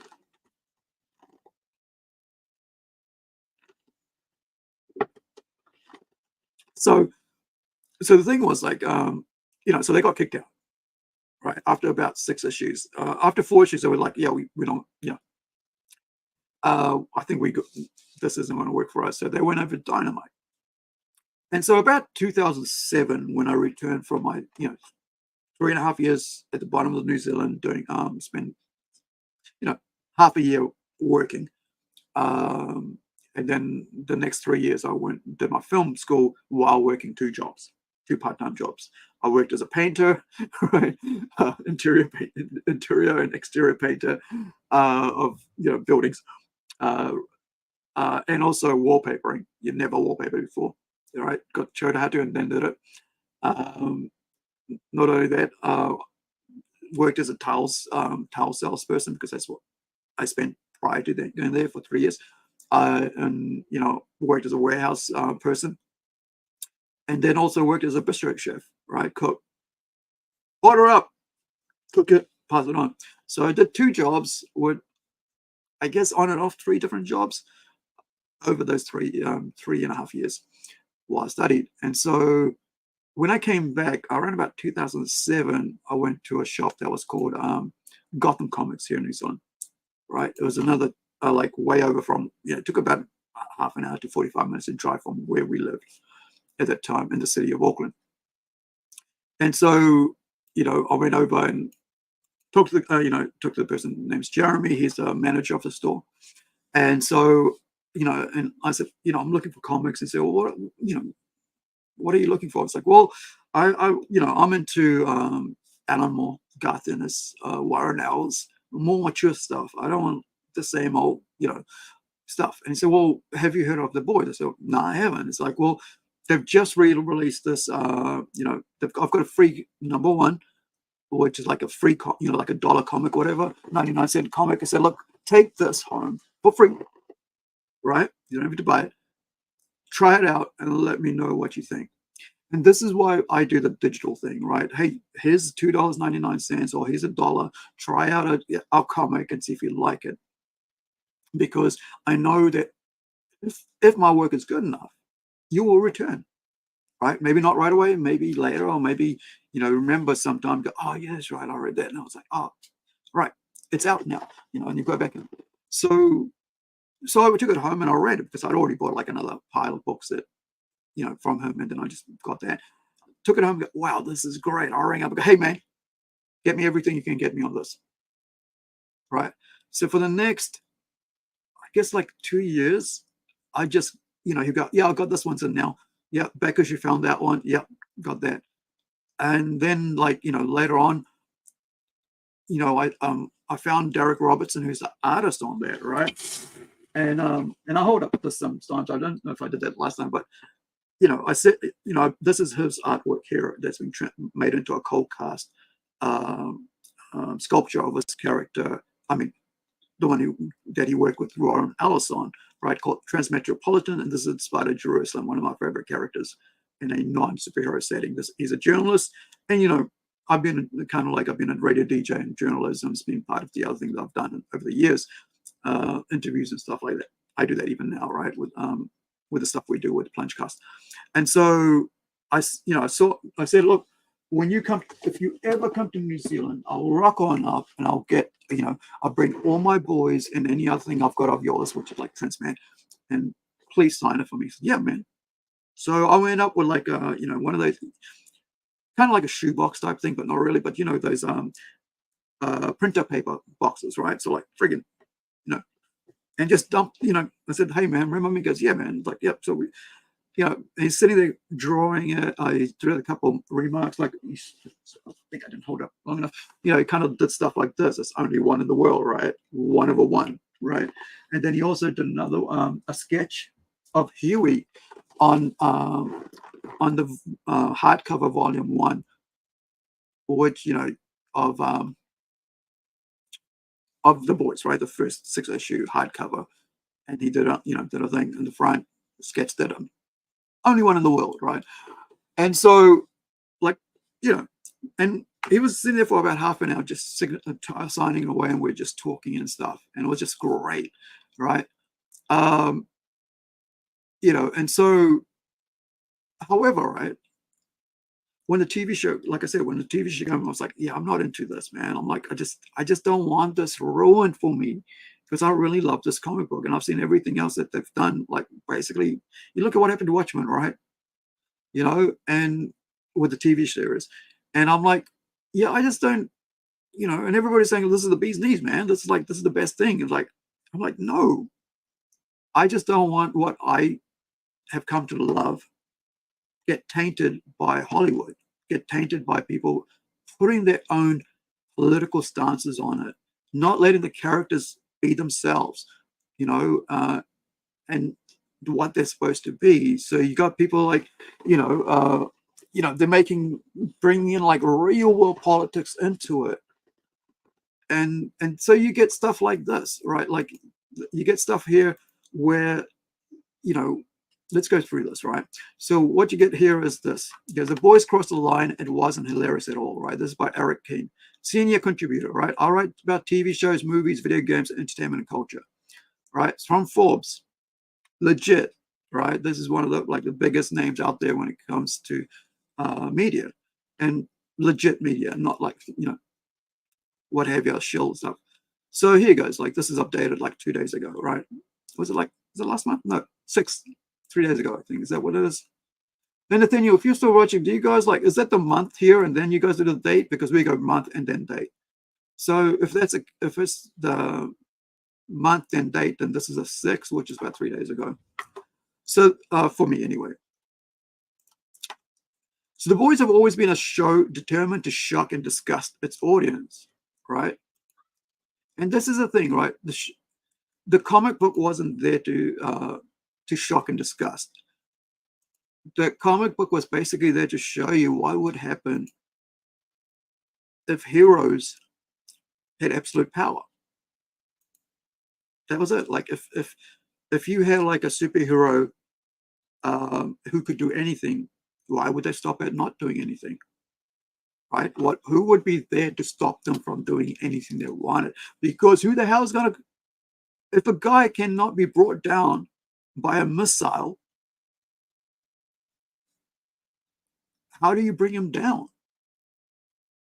Right? And so this was the whole idea, right? And so, you've got, so they don't even get what it was about. It was about absolute power, right? Like, and putting a stop to absolute power, keeping these superpowered beings control, right? Yeah, let them do their thing. And the other thing was that, guess what?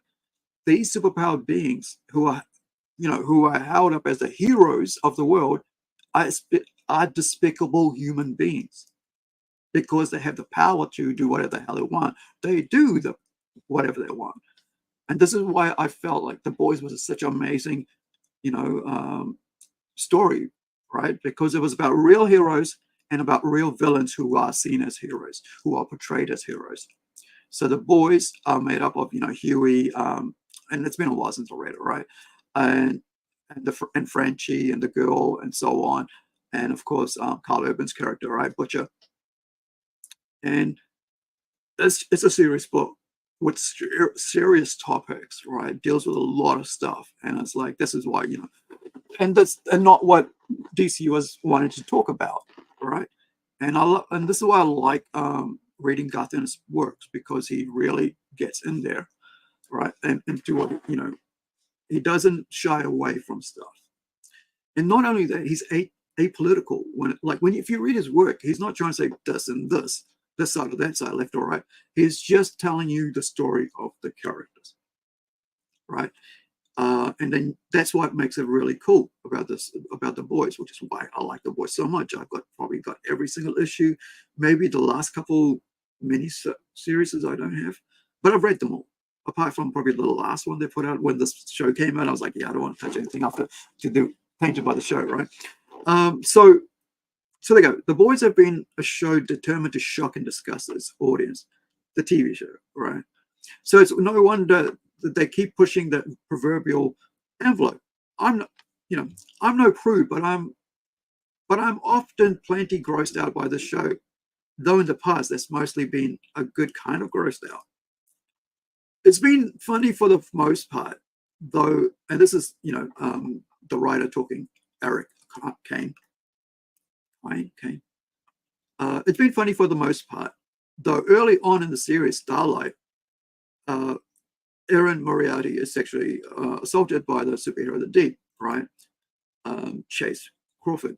And there is this whole thing about so-called, there's no evidence of it, people piling on about Erin's looks, real human, personal look, that she got plastic surgery done.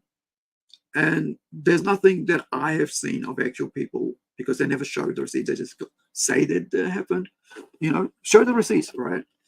If that's what's happened, show them who said what, so we can freaking, like I did the other week, right?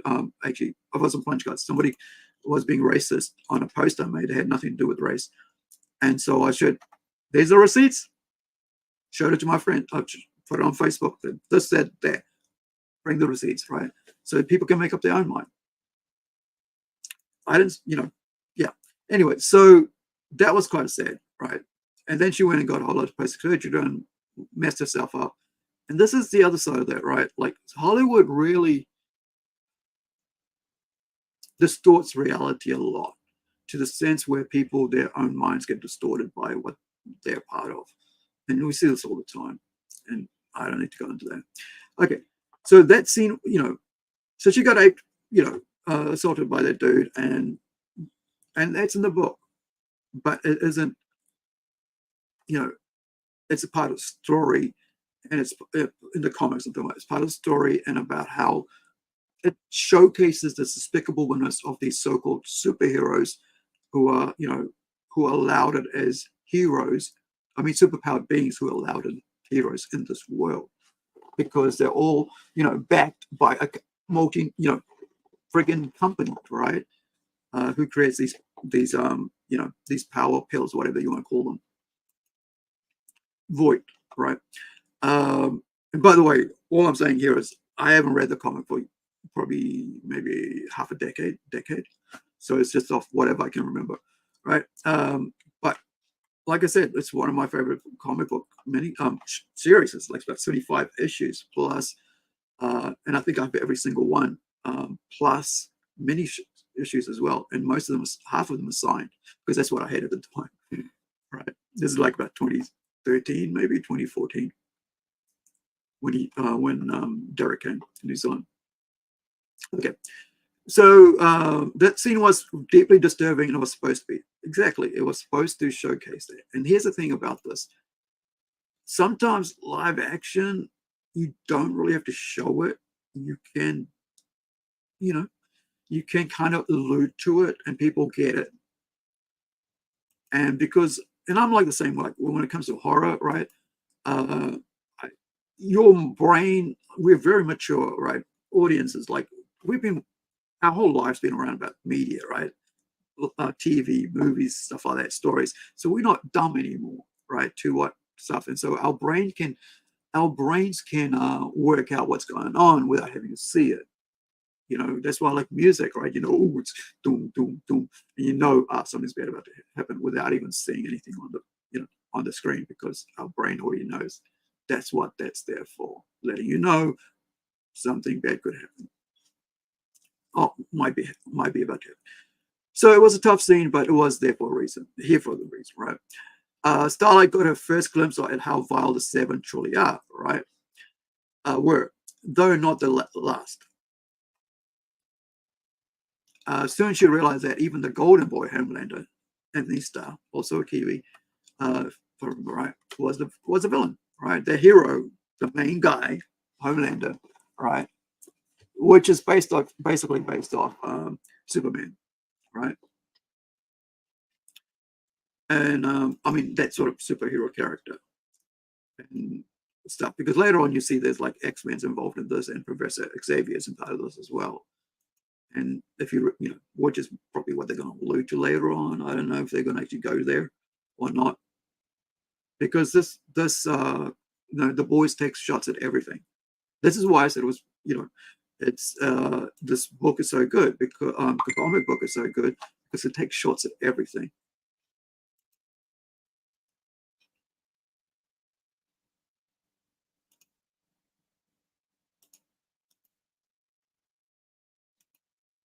Right. So right, so here we go. So Homelander, it's a villain, right?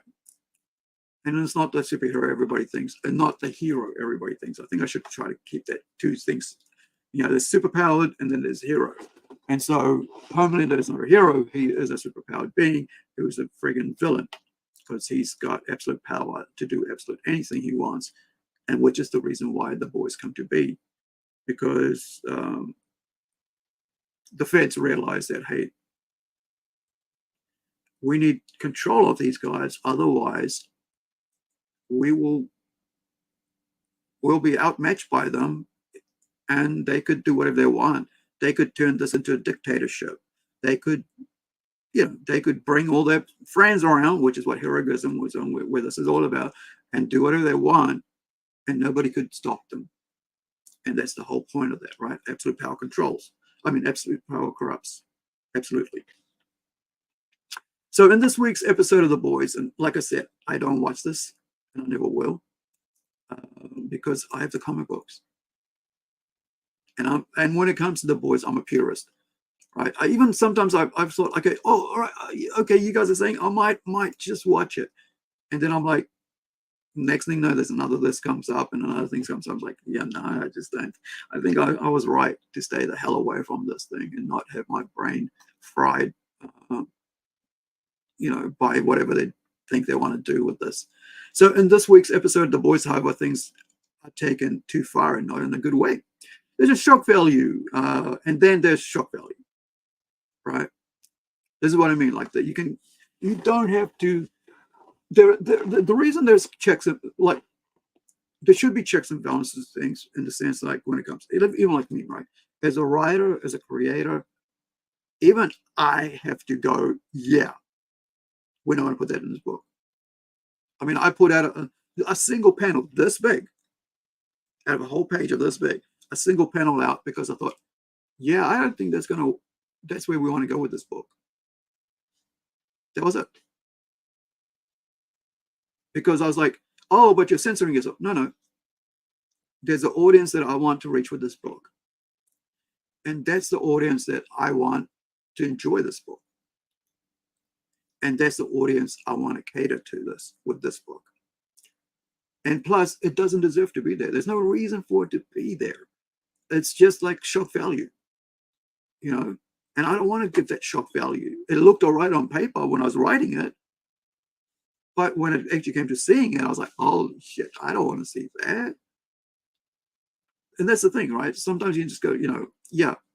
And it just changed the whole dynamic of the book. And it became this amazing work, right? Which is almost complete. We're on the last 3 pages of it. And the last page is like a friggin' dual two-spread page. Oh, it's just beautiful. And you guys will see why that book is so good, because it's just, yeah, can't wait. And we're not going to release it this year. We might do a digital black and white, but we're going to release it probably next year. Once we have both issue 1 and 2 completed, then we'll release issue 1, because I want to kind of be like, be able to drop things, in a particular time, like every 6 months and stuff. And so it's easier when you have a couple books set up, even though, like, it'll be great to have it out there. But like, I think doing a black digital, black and white digital out kind of introduces people to it world, right? And it's really cool to also just to see what people think of it and build on that. We're going to do our website we're working on. We're doing profiles for that book. It's got its own website, and it's not only that, it's we're going to create all this stuff for that, for this book, so that when we get to where we want to get to it, you guys will know why we put so much effort into this world. All right, so okay, so in this week's episode, so there's shock value. Return to the article. There's shock value, and then there's shock value. Season 4, episode 6, titled "Dirty Business," is only shocking in its lack of empathy for victims of sexual assault. Right, and this is what really kind of annoyed me. Is like nowhere in the comic book that I read you know, as I remember right, it's like there was always empathy given to victims of these crimes, of any crime, right? Even Huey, right? When you open this, when you open the first two pages and you see Huey there, looking shocked at what had just happened to his girlfriend, and you know straight away something's got to be done right about this, right? And so on and stuff. And it's just, and that's the boys. The boys are I mean, they're not like perfect beings. They're just normal human beings who basically are tasked with keeping these guys in check, these friggin' villains who are being portrayed as heroes in check, right? And so, yeah, so no empathy for victims of assault, right? Sexual assault. It's odd because last week in the, right, and this is from, so he's talking about issues, episode 6 here. Now he's talking about episode 5. It's odd because last week was the first time this season, that I genuinely thought to myself, this is finally getting good, right? The episode had a lot of love, from flying superhero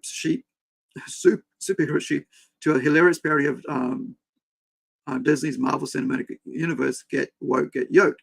Is one of my funniest and most absurd. Is one of the funniest and most absurd things this show has done, and ridiculous woke product placement in the episode is classic The Boys, right?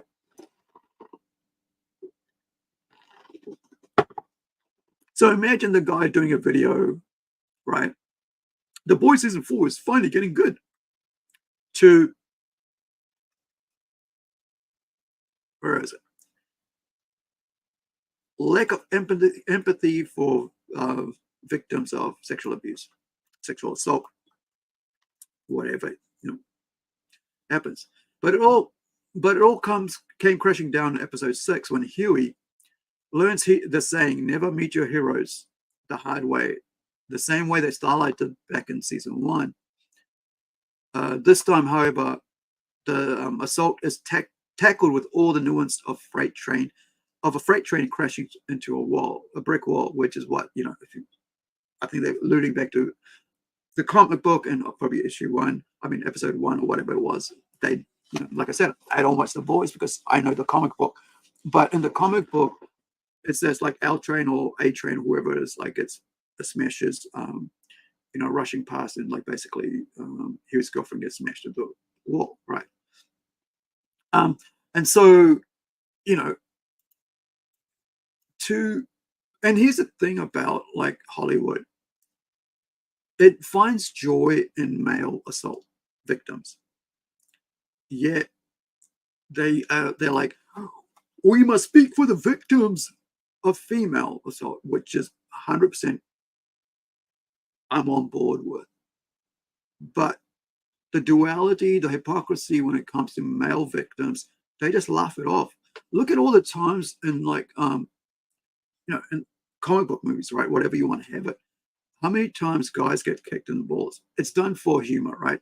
We understand because it's, but however, if you did that for real to a person, you could kill them. You could kill a dude, and yet it's laughed off as like a joke. And yeah, we do laugh at it because hey, it is funny. But I've had a skateboard, like I think in the 90s, yeah, early 90s, maybe late 80s, a skateboard, like the tail end of a skateboard hit me there, man. And I was out for, forever. And I think it's had long-term, effects. And this is what I think, like the whole idea of like, and not only that, like, how that's, and because it becomes funny after a while, and because anything that's funny, people would do, right? In real life, because it's fun, and kick it there, and like it's done a lot. It's done a lot as well as in wrestling as well, and I think it's like, it's like it's a cheating thing, and they do that like to show who's the bad guy. Yet, like, it's kind of always laughed off, but and then like if somebody, people have died from it, right? And it is, and we're not, males aren't that friggin', what is called soft that we can't laugh at that. but there was this thing there like, yeah, let's keep doing it for love. And after a while, it just becomes this. It's not. It's just for fun, and it's not something that's actually could be serious. However, and nobody should ever take assault as comedy, whether it's for female, whether it's children, or whether it's for males. It should never, and the comics never did that, right? Because if you read the comics, because it's talking about heroism, if you read that story up, which is about 6 issues, there's a lot of things that goes on there that grosses the hell out of me. Even as someone who's writes pretty full on stuff, as you'll see with Templeton, right? But also very pretty PG stuff, because I'm a writer and I'm a creative person. So I just write what I think is, which in that world works for what those characters are doing, right? Otherwise, why write it? Because I'm not trying to go for shock value. I have a A to Z of what I'm trying to write with these characters. I'm giving them their own thing. They behave this way because of all the things that happened with them. It's like a action to reaction, right? So, yeah, carrying on. So now we've got content warning. So I'm going to, you know, and so he goes and says, right, my colleague, Paul Tassi, has already detailed why the scene is messed up. And so you guys can read that. And I have put that in the chat tonight. No, I haven't. So let me just put this article in the chat so you guys can read that later for yourselves, right? And like I said, I love The Boys. I have friggin' signed copies of it. It's one of my favorite friggin' things. You know, I, you know,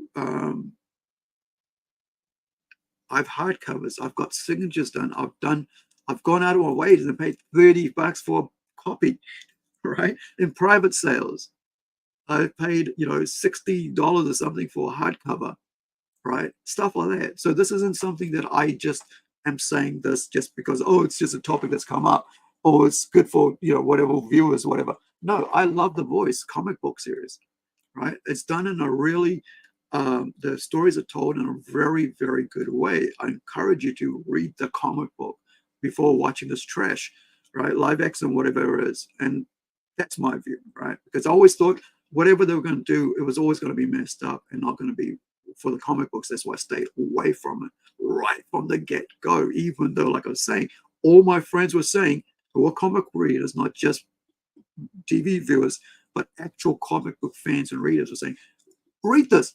Watch this. Watch this. You will enjoy yourself. Look, it's got Carl, it's got Anthony, it's got this, it's got that. It's like, I'm like, nah, dude, there's one thing I just want to hold on and not have live action out the wazoo about it, right? I just want to have it this day it's thing.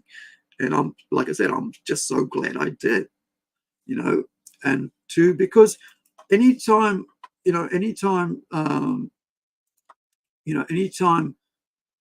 the mainstream gets involved with anything good in comics and stuff, they always put little bits of themselves into it. And I understand that you can do that, that's fine. But there's also this whole thing. You got to respect what's being told. You got to respect what the story is, what the characters are, and you don't try to glorify the crime. This is why I have an issue with serial killer documentaries. Like, how many more times are we going to have a new movie talked about Jack the Ripper? How many more times? Because and here's the thing, right? You can tell a story like that, and not glorify what's being done. And the way you do that is by showing the harm it's caused to people, right? You can tell a story about assault, and you can tell it in a way that makes the victim's voice heard more than the criminal right? Uh, his voice heard. Because one thing I've noticed recently is that with this competitiveness that comes with like mass entertainment, right? Like Hollywood and stuff, they're always trying to outdo themselves, and they're like, this is what you have here, right? Three seasons, you got this here. Now we gotta go a bit more, man. We gotta go harder. It's the way things are. You always gotta outdo yourselves, right? Because otherwise it gets a bit jaded, right? But you don't have to glorify the assault, right? It's like there's a there's a there's a there's a comic book I've written, right? No, we haven't got the artwork done yet. We had our issue one done, and then the artist decided, like, he got upset over something, and decided to bail. We had about 28 pages of it done, and so now I'm waiting to get some money together. And there's an artist that I know that has similar art style, and he can do the other 7 issues because it's an 8-story, 8-issue comic book, and it's great, and the artwork's great. As I said, the other thing is like, yeah, and that deals with this stuff, right? It deals with stuff in Indian culture, right? And it talks about a young lady being assaulted. It talks about her wanting to walk her own way in life. You've her parents, how they try to seek justice for her, how she's dealing with it, how other people are, dealing with it, and why it happened, right? And so the that's how you can deal with it, right? Because you don't want to like give the assaulter, the criminal, more voice than the victim, right? Because at the end of the day, what we'll do is like there'll be some people in society, and we can't always, media isn't there to hold everybody to task. Like we just, as a creator, I understand that because hey, we're putting out a story, the art is the art, and we're the writer. But when it comes to like live action, it's real people. It's real human beings with real lives and real things. And so when you see that happen on a screen, something else ticks off in your head. It's like it's a real reaction by real people to the real thing, as much as it's fantasy, right? However, when it's paper, if it's drawn up, we can go, oh yeah, that's just media, right? But when you see real people go through these situations, it's like I don't like what's called torture porn, right? I usually like, I mean, I won't watch it if I'm on a downer. I'll watch it when I'm in the right mindset, right? Like the Saws and stuff like that. And even if you look at Saw, right, and everybody started copying that stuff, right? There was, if you look at stuff like that, it's not there to basically glorify. And sometimes there was, right? It was like, how more can we overdo ourselves? The whole idea is like you have a choice, and choose. Do you choose life or do you choose death? Do you and so the same thing here is like, do you choose to glorify or not glorify? Do you want to show do you want to have the voice of the victim heard, or do you want to have the voice of the criminal heard, right, or the abuser? And when it comes to this sort of stuff, right, um, and here they say, right, this is what I'm talking about, right? So content warning, right? Oh yeah, so I guess Paul Tassi had already detailed why the scene is messed up. So I'm gonna hop over to there, and we're gonna go look at that Paul Tassi's thing. So this is Paul Tassi's article that he wrote a day earlier, and so this is linked to that. So we won't be going through deep into this because I don't want to like glorify whatever the hell they did with this because I hate the voice anyway, the live action. And I'm being honest with you guys, I love the comic book. I don't like what all the stuff they've done with it so far, and I knew they would. In the back of my head, like, and I said to them, I was like, yeah, in time, that, to my friends, I said at that time, I said, no, I don't want them to mess up this, because they will, you know, I can, they're bound to do it because that's the way they work.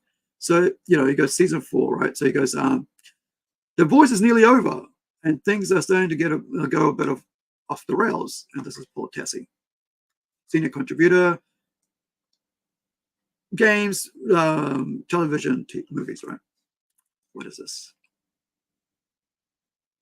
That's probably got it. Go away. All right. So the boy, yeah. Season 4 of The Boys is nearly over, and things are starting to go a bit off the rails. Not in a fun, wacky way as we usually see from the show, but in a way that's just unpleasant and bad. A content warning follows, right? So Heroism is a mini series that's not part of the main 75 issues of The Boys, right? It's this it's like a vacation for these terrible human beings who have superpowers, who are villains in reality. And so they go to this place and do whatever the hell they want with each other, with whoever else, including servants from, if I can remember, right? Servants, workers, whoever else, right? Because they can. And that's the reason for The Boys, as I mentioned earlier. These guys can do whatever they want because they have power. They have absolute power, right? They're the strongest beings on earth. And so the whole point of The Boys is to police them. All right. And so, yeah, here you go. So he's actually in this one. Like it says ape and not what's his name? They said Kane. Eric Kane said on the other article. So he goes, yeah. So it feels like this episode was trying to, hold on, let me get back up here. I jumped ahead.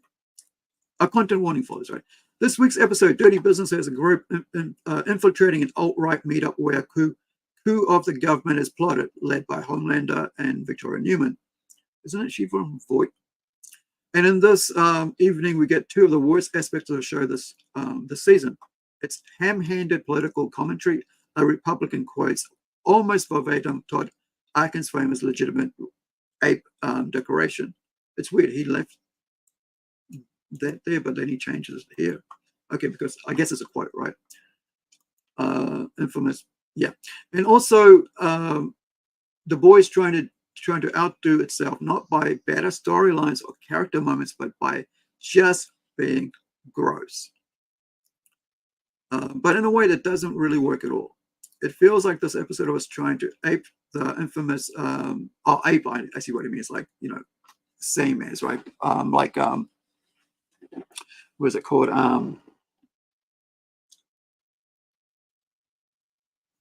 Copy the same thing, right? Like it's there and he's doing the same thing, right? So it feels like this episode was trying to ape the infamous heroism about a superhero orgy that led to a major showdown between characters. That doesn't happen here.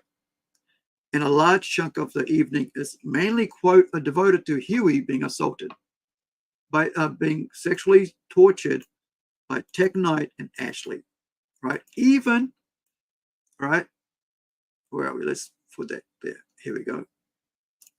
Even if it's largely things like feet tickling and cake farting, and then the threat of Tech Knight doing something so bad to Huey, I can't even write it here. It's still assault, sexual assault. And the show at least pauses to take a breath to let Huey break down afterward. Right? Still, it wasn't funny or fun to watch or whatever it was supposed to be. So this is why I was saying, like, checks and balances, right? I mean, like, it's the same thing I was talking about, like, that comic book, right, that we had, and there was one panel that was just like, it looked, it sounded okay in my head, looked okay when I wrote it out as, this panel, but seeing it drawn up, yeah, it's just, it wasn't humorous, it wasn't anything, it just was tacky on my part, because now I could see what I wrote, and I was like, yeah, no, that this isn't meant for that, right? If it was an R18 book, yeah, it'd be fine. right? But this wasn't an R18 book. This was a PG 13, book, because that's what I wanted. I wanted to be as universal as possible with the readership, right? So yeah, still it wasn't funny or fun to watch or whatever it was supposed to be. The more I watch the current iterations of The Boys, the more I realize just how much better Gen V, that's the new series that got out, first season was by comparison, right? That show has plenty of gore and sex, but it's not the same focus, as it also has a coherent storyline and characters you want to root for, right? And that's the thing. You want to be able to have your audience root for the good guys. It's the same reason why, you know, you can have a terrible home life, yet you can enjoy watching a family that's good on TV, a wholesome family, right? Um, you can have terrible relationships with your friends, then you can watch an anime which is all about friends having a good thing, because you're trying to escape for a moment, half an hour, 20 minutes, whatever it is, hour and a half, when you go to the movies, TV show, you're not watching a documentary. You're escaping into fantasy, and you don't want to have villains being portrayed as heroes, or time given more over to villains than heroes, because there are people in our society who will see that if I do that, then I'll get more airtime, and people have done that. Like you got what was it called, like prank, um, you know, prank streamers and all that of kick and stuff like that. Where they go up to people and threaten them with guns. Like I saw one recently. Guy was basically threatening this couple who were just by themselves and in public, right? Oh, I'm going to do this to you, do this to you. And another guy comes and goes, what are you guys doing? Just stop doing this. He goes, nah, I'm going to do that to you too. And so he goes, okay, you just wait here. Goes down and gets the cops. And the cops come up and go, okay. And the guy's like, crying, don't do this to me. Don't take me off. I was just playing around. What happened to all the tough guy act, right? And so, it's I think you don't, like I said, you don't want to give criminals more. I mean, it's not documentary watching here, right? So you don't want to and I understand this is a mature comic book. I have it all, most of it, right? I have the main series, and some of the, like I said, some of the mini mini series, right? Six pages, 6 issues, 3 issues, whatever it is, 4 issues, and they're great. But you don't want to, like, when you're telling a story, to concentrate on making your villains the main focus, right? You don't want them to be the core of what what your story is about. They just there because the hero needs to bring them to justice. So here we go. So the boys, back to the article. If the boys ever had that, it's now turned them into an abused Huey and a powerless Starlight. And now the show is trying to give A-Train some sort of redemption arc that, given the nature of the show, seems like it will be setting up to be violently killed off shortly after. And here's the thing. Villains should never get redemption arcs, especially the ones in this book, right, on this show, right? They should always get their comeuppance, like we say, brought to justice or sorted out by Butcher or the boys, right?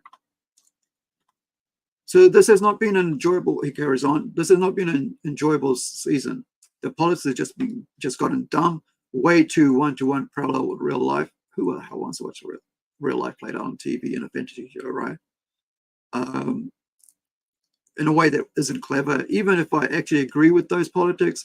And this desire to have viewers talking about the new sick things and the show that the next day is about the show sick thing the show did the next day is overwhelming all plot development, which which after 6 episodes this season comes down to Homelander thinks everyone is inferior and wants to take over the country. Like, I mean, of course he does. And his world's smartest person, quote, he was working for him, has not concocted anything resembling an interesting plan to make it happen. Meanwhile, the show has no idea what to do with the rest of its central boys cast, giving them disconnected, underdeveloped storylines and isolating Butcher with his brain tumor hallucinations. So it's 5 seasons, right? So there's only one more season of The Boys after this, at least with this cast as the series moves to spin-offs. But at this point, I'm much more looking to, Gen V, right? So, yeah. I don't know, man. I'm like, never seen the show. We're checking out now. Look, I'm never going to tell anybody what to do and not to do, right? But from what I understand, Nathaniel, you'd be better off reading the comic book, mate. Because, like I said, this show is just a trash shock thing with people just trying to outdo themselves with this IP that they never created in the first place. It's written by Garth Ennis, artwork is by Derek Robertson. All right, Garth Ennis wrote it, and there's like about 100 something plus issues all up if you look at all of it.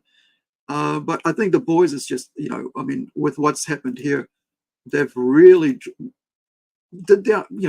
like I said, like what,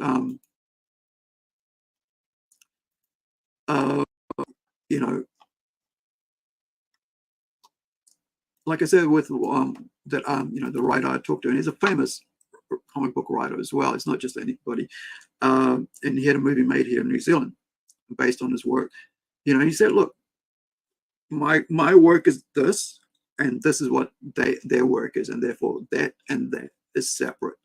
And that's what I'm saying here. Like, so I'm going to go along with that. Like, The Boys is The Boys on TV show, and that's their trash. And for me, right, as far as I'm concerned. And I've had friends who said they love it, they liked it, and I don't think they'll like it after season 4, right? If I understand who they are, right, as human beings, real people. Because I wouldn't be hanging around with them if they thought, assault would be it's a funny, good thing, whatever, humorous thing. But the other thing is, like, nowhere in the comic books was it treated that way. Garth Ennis is a great writer, and that's why, I'm even just recently bought his Get Fury story arc, right, comic book, and miniseries, which I haven't, like I said, I haven't bought any comic books for the story in ages, because most of the comic books in the mainstream is just like regurgitation of some other stuff, and so I'm not keen on that. But when it comes to Garth Ennis, I would buy his Punisher book any day, and that's what that's part of that. Get Fury is part of the Punisher series, which I'm a huge. Punisher's in my top 3. There's Batman, John Constantine. Sadly, I don't like what they've done with him in DC since Vertigo ended.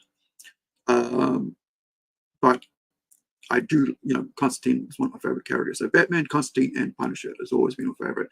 And with Garth Ennis is the reason why I actually got into Punisher. Because with Garth Ennis, and this is the thing about Garth Ennis as a writer, he's very rounded. He writes a lot of war stories, and he does a lot of research for those war stories. So when you look at stories based in Vietnam, he knows what he's talking about. You look at like World War II stories, with his I think the title is actually called comic series. It's from Dynamite. It's called War Stories, and it's got little arcs and stuff. And there's some really, really great story arcs in that series, man. There's one that sticks in my head, and I think I've got it somewhere. It's about it's based around a diary, and I think it's a one such story or something, and it was just brilliant. And I think a lot of these writers who who write these things don't actually understand the work of the, you know, the other works that the writer's done, because all they go is, oh yeah, I'm going to do this and this is, and they don't understand. If you look at the artist's other works, you'll get an idea, or the writer's other works, you'll get an idea of where that person's about. When it comes to the art, when it comes to the work, not the person, but the work. And so you can see there's no like he's Garth has never been, Innes, right? Garth Innes, right? The writer of the boys has never been heavy-handed in the way he writes, which is why I really love his work, because it's like there's like an the villains are the villains, the heroes are the heroes. They do, and there are terrible things happen in the world. We need someone to fix that, or we need to bring them to justice, and so forth. There isn't no glorifying what's being shown. Like I said, like I'm writing stuff that's like has to deal with some sort of like not always good stuff, and there in that book, that's what that is. And then there's some really cool stuff like sword and sorcery and adventures, superheroes books as well. But if you suddenly saw one of my books and you do something weird, you'd be like, what happened to him? Right? Why are these characters like, I thought this guy was a hero, right? And now he's like a what? And then you got to find out, okay, well, why that happened? It's like Huey, right? His innocence, right? He's like right at the start of issue 1, and he's there, and he's having this great date with his girlfriend, whose name I can't remember right now. And and they're just out in the park, Ferris wheels in the back, if I remember right. And there comes, I think is it A-Train or some other moron, villain hero, and just rushes past them and like straight through his girlfriend. And and I'm like, exactly this isn't a kid's book, so you understand it's going to be dealt with in a mature way, and the content is going to be mature. And like this was like, even when we talk about Robot Nation, how it's a mature reader's comic book. It's not meant for young people. It's meant for people who understand what's going on, in a mature adult setting with the comic books, right? With the stories that you're going to hear. Not every single one is like, gross or violent or vile or anything like that. It's just that it's easy to, put a label and say, hey, it's mature. And so, there is not somebody going, well, this is, I gave it to my, son and daughter or cousin or whatever, and they saw this in a, like, how old are they? That's where it comes over when it comes to like, as a comic book seller, right? And dealing with people for like, I don't know, about maybe 12, 14 years as a salesperson in business, working for other people, and then a year or so working for myself in retail. So yeah, I think like I'm so glad I stayed the hell away from the live action, because it will really, it'll really make ruin it for me as a fan of the book. That's the reason why I didn't like watch the Watchmen series TV show. I'm happy with the comics being the comics. I've had people come to me and go, well, which comics would you like of yours being turned into something? And I said, there's only one, and it's a crime drama that I can think of, because that's about real people doing real things, right? It's not about these superheroes doing superhero things, or it's not about this fantasy world of fantasy thing. I mean, yeah, it won't be like, I'll be like, I can handle animation, but never live action of these these comic book characters, right? You know, I, I think in the end of it, when it comes down to stuff like adaptations, it's, for me personally, it'd be really hard to go, okay, take this and do whatever you want with it. And that's why when I was asked it, I was like, there's only one thing. Because I actually offered up another one, which is Red Dot, as a movie. I actually wrote this 50-page spec script, which includes dialogues, outlines, what's happening, anything, like 50 pages of it. It took me about 3 weeks, 2 weeks to write it. and we handed it over to a studio, and then the studio said, no, we don't want it. And then they took it and basically did their own thing based off it. And they made 2 movies of it, here and in Australia, by the same studio we took it to in California, right? So I don't really trust Hollywood types as such, or studios and stuff. And so I'm very, very protective of what I create. So yeah. So ending there, let's have a look at what we've got coming up as well. So there is, like I mentioned earlier, we have Howler, right? So this is work by our Portuguese artist, no, Brazilian artist, who is translating Robot Nation into Portuguese, and he's almost complete. So then that's the next thing I got to do. I'll probably start that tomorrow, because I still need a day of, I didn't have a weekend. So it's working 7 days straight was a bit too much in my head. So, this is us, working on this book. It's based here in New Zealand, and it's like, it's all over the world. But it's got some amazing, let me find some, open up the actual art page here. I mean, like the clips here, paint page setup. Issue 1. Yeah, we wrote this as like a, like I said, this is a 12-issue series, but we outlined and storyboarded 2 issues together first, so that I could have Louise have a look at where we're going with this, right? With the way we're setting this up. Wonder what? Oh, okay, I see what happened there. Give me 1 sec. I was like, why isn't this page going the other way? So I'll show you. Getting the other. There we go. So this is me playing around with like the colors of the car and stuff. And yeah, the love life of animals is the first story of love life of animals and other humans. So this is the opening page there, and it's based here in New Zealand, and then we'll be going all over the world with this because of the mythological creatures and stuff. In the right way. Here's saying, that's what I was saying, like by storyboarding it out. It says setting up, and this I do the letters for the books and design work and stuff.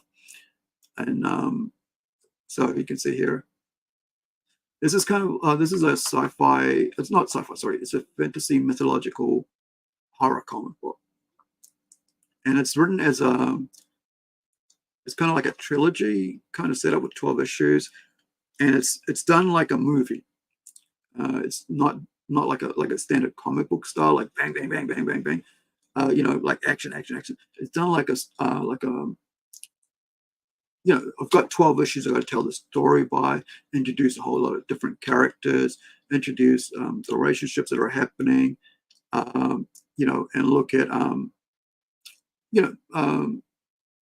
because there are interpersonal relationships between these people and so on, and all the different things that that take place in this world. We see, yeah, right, there we go. So this is just a mock-up of showing like, hey, maybe we'll look at like having that through the windows as a it's a cover design. So always like between myself and the artist, we're always looking at how to get them like a dynamic so like most dynamic looking cover or idea behind that, what would work and what won't work, because at the end of the day, you're like you want to present your best foot forward, but given all that, it's when it really comes down to it, it's really what the audience at the end of the day is. It's up to the audience to decide if that's what they like or they don't like. Where's that screen went off to? There it is. Took a while. It's waiting to pop up.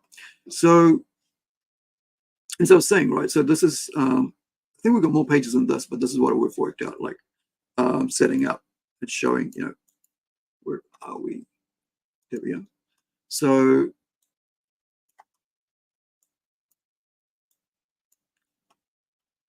this is like, I think there's a concept for issue 2, cover to issue 2.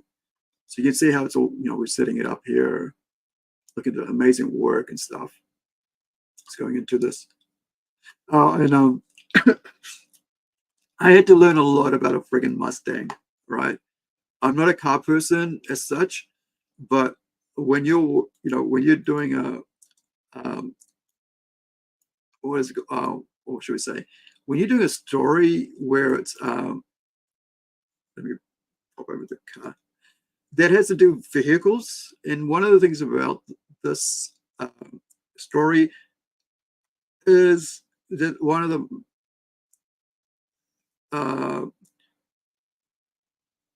the main character is like there's two characters, like, right? So there's a mum and son, and so the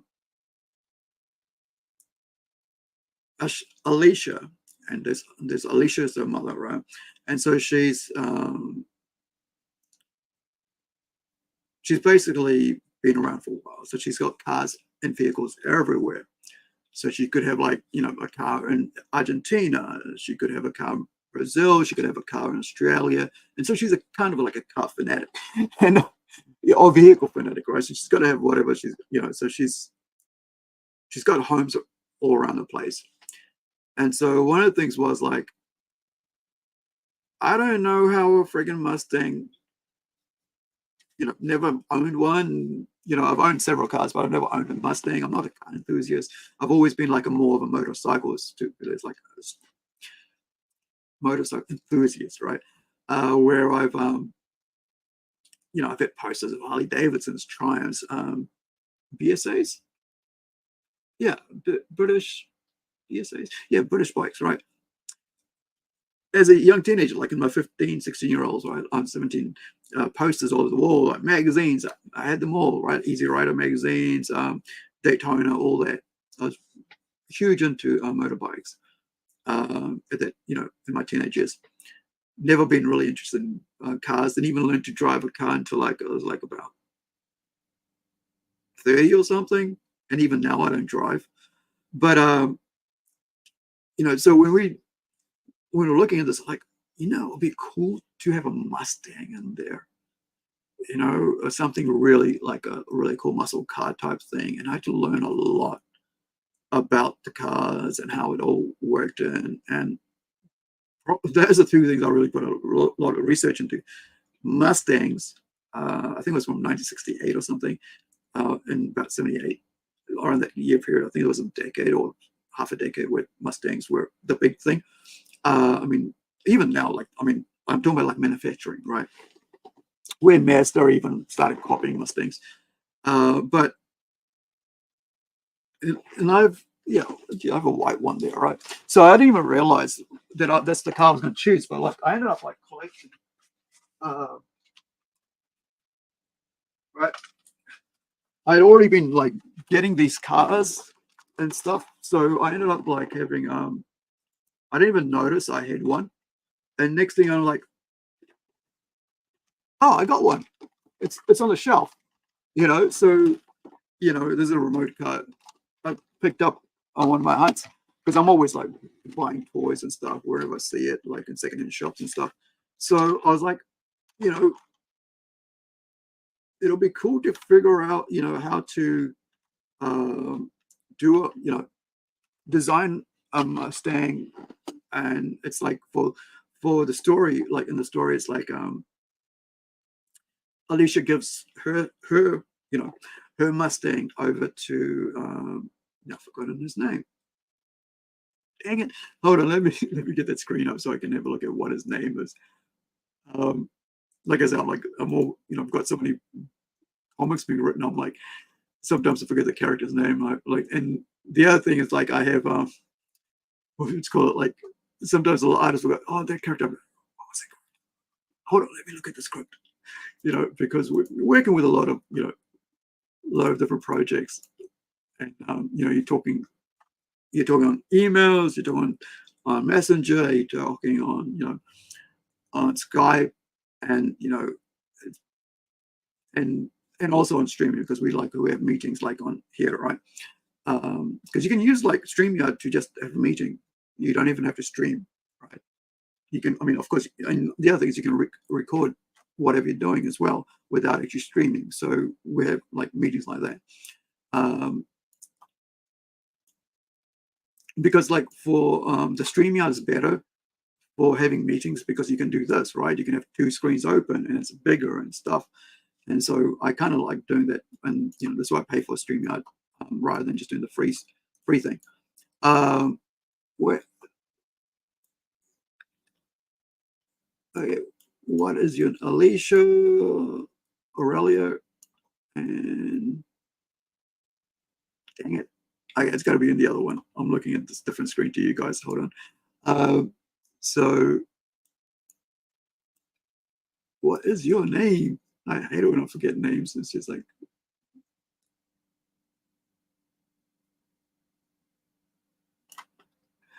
where are you?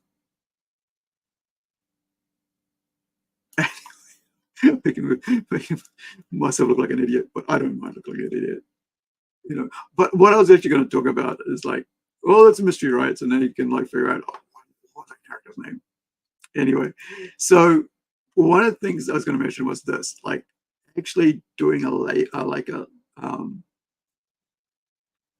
I've always wanted to do this, like for our car. Like when I've owned a car, so it would be cool to have your own personal plate.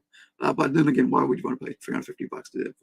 However, the joy of comic books is that you just can make one up. And so we got Howler here, right? Basic, as his number plate, and nobody knows. Everyone's like, oh, it's just Howler. Yeah, what? Not only is the title of the comic book called Howler, but it's on his, his number plate as well. So let me pop this out a bit. So this is by Tomas. He's like I mentioned, he's Luis Andrade. And he's from Portuguese. And we look at like really like, this is kind of looking at like New Zealand, kind of looking at the things going on, talk about these, different, relationships with the pair, and then you've got all this other stuff going on. I think we're all the way down to about, we have done, I think we've completed about 14 pages. I haven't put on this here, but we've actually completed 14 pages of the inked work. So you can see here, right? Like, it's not too heavy in text and stuff, but you get an idea, and this is going to be in color as well. So we'll release a digital black and white, and then for people to check out, and then we'll release it later on in color. But you can see here we've planned out all the all the pencils, like what's called storyboarded, right? Storyboarded all that all the way down here. What are we on? Yeah, so about 30 pages, maybe 27, maybe 30 pages would be first issue. Let's pop over to that one. That one. Where's my folder? Which one are you? There we are. All right, so I'm going to open up the folder of artwork that we've got done so far from inks, finals, pencils. Is that all of them? Yeah, there's some I haven't even, some of them I haven't even opened yet, because we're obviously concentrating on translating the Robot Nation book. So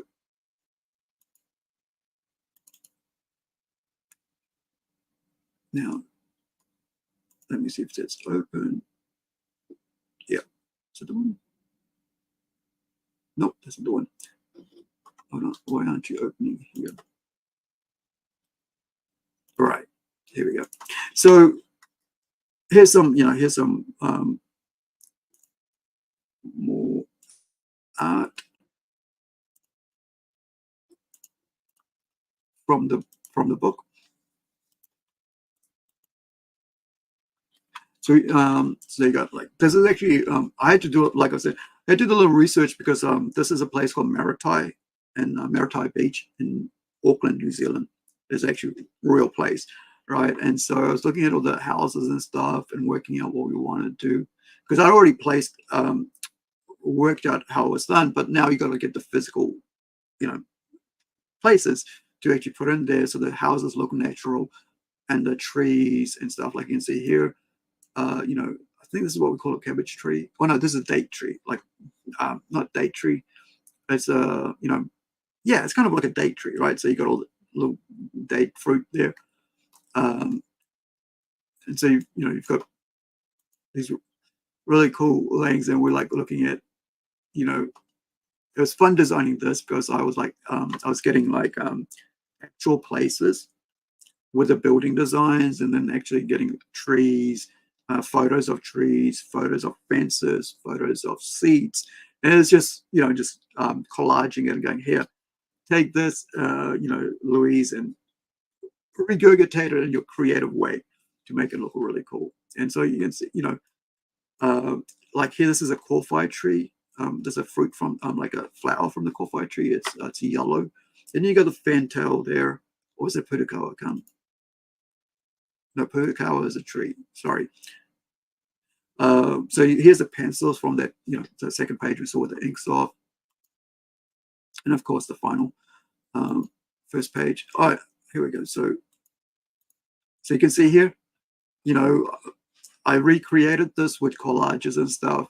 And because you want to have two different types of fences, because one's to the people and one's to, like, the wild.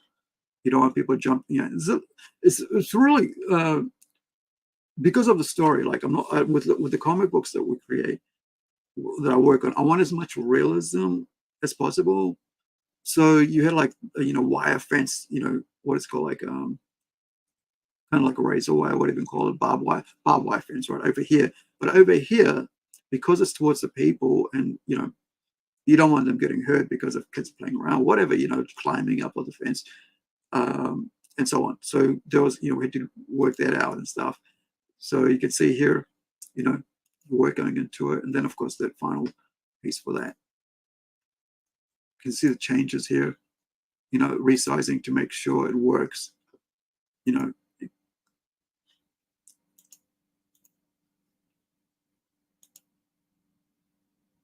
And then of course, drawing in howler and stuff into the actual, uh, you know, because like I said, I designed the number plate and I said, hey, this is what we're looking at.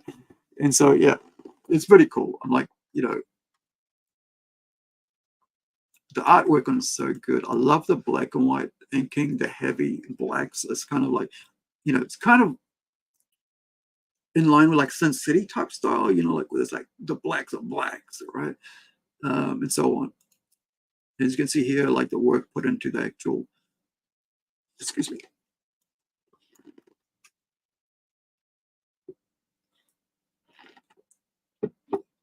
actual pencil work, right?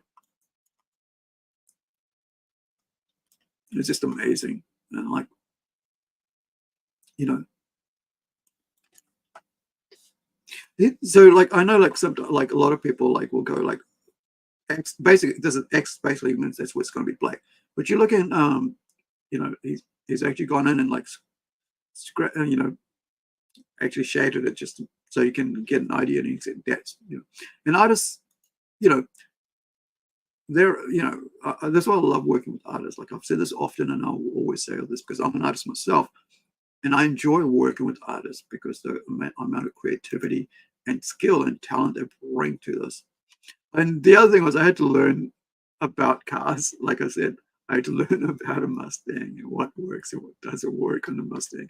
How much space is behind a Mustang, right, in the back seat? How much between, because it's basically, when you look at it, there's like a front seat, two front seats, and there's like a big back here. This one's really interesting because I don't know if it opens or I haven't opened up, but like there is this. It's space. There's hardly anything in the seat here, like inside here. I can like. I'm not sure if you can see my fingers there. There's nothing there. So this is because it's a remote car, right? There's maybe somebody opened up into the seats there. But you know, I hear, by the way, in New Zealand, here's another thing you can, if you're from overseas, don't understand why there's a front and back, number plate, because in New Zealand, I know some states in America only have it like on the front or on the back. I don't know which is which. But when I was like researching that about Mustangs and about number plates itself, right? It's like, oh, and then I found out like some states will have it on the front, some states will have it on both sides, and some will have it on the back. And I'm like, this is weird because and so in New Zealand with Mustangs, they actually have like the back, like if you look here, right? No number plate, right? Even though like in this one, like there's a space for it, but they've just left it there without it. So you can actually put your number plates on there. So in New Zealand, you gotta have it on the back and front.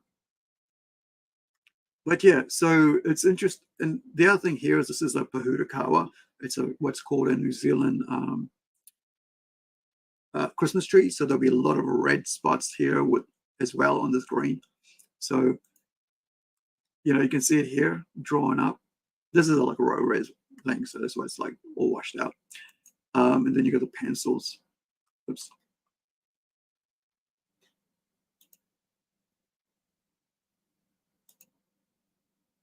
And of course that we saw that pencils of this before, and now you can see it here.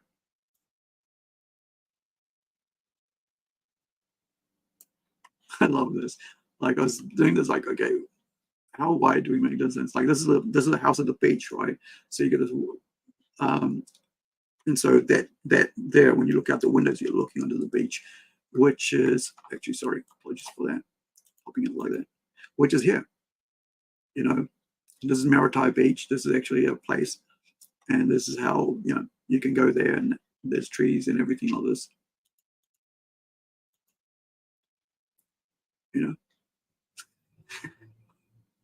That's why I said like I hadn't put all these in yet, but like on the file. But yeah, we're some pretty cool stuff happening. In this story, like I said, it's written like a series, like a TV episodes type of thing, building on each other. So it's you get to see a whole lot of like things going on, and so it's building upon itself. And this is what I was saying, but like like earlier on, we're showing this here. This is a fantail, and they basically eat the nectar or the flowers, soft flowers, stuff off the purakawa. And this is their wood fire pizzeria. It was cool, like designing this and getting collaging the photos and going, okay, this goes here, this goes here, this is what it will be like, and then and then because like it all plays part in it. Like you got to have like when they're not there just for the sake of being there. They're actually there for reasons of being there. It's a wood fire oven, right? And so it's different to like, okay, it's just there. You open it and you think like you got to have the wood there, right? You got to make sure it's good. It's everything's got to be have its place in this. So this is the front of the shop. Remember I was showing, like early on, we were saying, look at the back of it. This is the front of the shop. So you got, there's a fence I was talking about. So yeah, it's just, I'm just so, so pleased with the work we're doing on this one that actually, that Louise is doing. Now, there is one more, I think, is there one more? I had something else we're going to look at, and that was, because last time we already looked at Zealandia. So let's have a look at the tortoise. with Luis, who's the Spanish translator on, where would you go? Okay, I see what happened. Okay, let me open that file up so we can have a look at, nope, that's Templeton. We looked at Templeton last time. Because that's the next Kickstarter we got coming up, or the next release is Templeton. We're looking at doing that in Christmas. And so, okay, let's open up, because we saw a bit of the tortoise, and right now we're getting close to finishing off issue 2, and then we're going to go back and finish issue 1 because we had a different artist on issue 1, and so we released that as like a dollar intro, right, with his artwork on there, and then we're going to have Louise Rotier doing like all the like redoing number 1 with all his work, because he's going to take over the entire book. So I thought, why not redo the entire work? So that, and this one comes under what we call strange love stories. All right, it's under that title, but they have that, it's like, it's not a title. It's like an overarching theme, right? And so there's another one which is about mermaids, and this one's basically, this is a manga, and in this so far I've got like 1, 2. So there's a along this theme, right, along the theme of strange love stories. There's 4 books all total, 4 stories all total that I'm looking and working on. The second one is A Sea at Dusk over Sonosali Island, which is about mermaids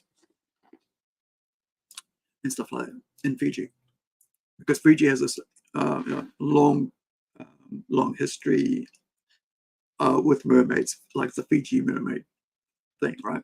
So I saw that and I was like, it'd be cool to write a story about that. So let me open up orders.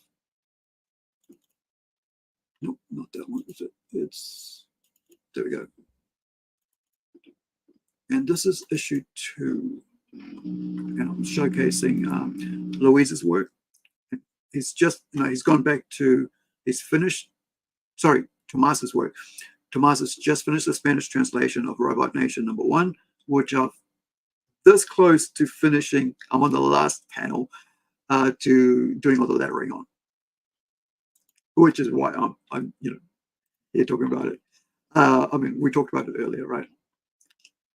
And that's the sound of my my computer, like you're doing too much work. It's going to take a bit of time for that to open up. So while it does that, let's have a look at this artwork from the next one we got coming out, like Kickstarter, right? Hopefully by Christmas, which will be Templeton, Rise and Fall. This is one of like the calm moments of the story. This is about a young couple who have basically run away from home, and that's this is the name of it. It's what artist is James Hill, and the colorist, we've just lined up the colorist. We'll introduce the colorist once Kickstarter is over for Robot Nation, which is about next week. But we still need to get all the artwork done for Robot Nation. I mean, the pages colored for Robot Nation, which is about half the pages, I think. It was about 6 plus 9 or something like that. So it's about 14 pages. Yeah. Oh yeah. So this is cover B, by the way. There's a cover C done as well. So we've got cover B and C done, and we've got cover A, which is being inked right now, and then we're going to get that colored. There's a 2-page spread in there. As you can see, just basically show you what Templeton's artwork looks like, and it's going to be very red, very visually red, because it's in hell. A lot of the creatures are demons, so a lot of them are red. And so I said to my colorist, there's going to be a lot of dark colors and there's going to be really lots of red. So and he's into horror, so it's a perfect fit. And the other thing is, I've got a risque cover being done for this because this is an NC-17 R18 kind of book. um, you know, and it's very visually full on, over the top. Think of Hellraiser. Hellraiser meets Evil Dead kind of thing. Yeah, that sort of tone. Hellraiser meets Evil Dead. So this is like introducing Mary, who's one of the young couple that run away from home. And so this is basically in a little town that I grew up in. And then that's the other one I showed you earlier, where like here, now they've run away, right? And so on.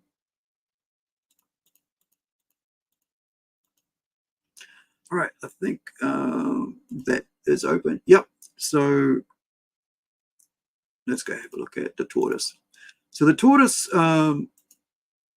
if you're new here, thank you for, if this is the first time on this channel, as I mentioned earlier, I'm restarting the channel because, we wanted to have a channel that was different to what we're doing at the other channel, which is Plungecast, where we interview people, where we talk about politics, we talk about a whole lot of stuff. Whereas this was just about what we're creating ourselves and stuff to do with comics. Now, so please give us a like, a subscribe if it's your first time here. We really appreciate it. Now, so the next one I mentioned was like with Tomas. So he's our Spanish translator. Spanish translator. But this is a book called The Tortoise, and I was just showing you how like his work, and then showing here, I should say, is his art, and then me messing around, with playing around with the colors, just to show what the colors will look like. This is a mature comic book. It's about M15, I would say, which is like 15 years and over. And here's the artwork we've got so far, because we got halfway through it, then Robot Nation, we're going to kickstart there, and so I just say to Tomas, hey, can you do the translations now, and then we'll get back to this once we're done. So he's going back to redoing, continuing with the work, right, of illustrating. So he's a manga artist from Argentina. He grew, he went to a Japanese school in Argentina. I didn't even know they had a thing there. But so he had got to stop doing that with my hands. With the mouse. Like once my hand's on the mouse, it just keeps moving.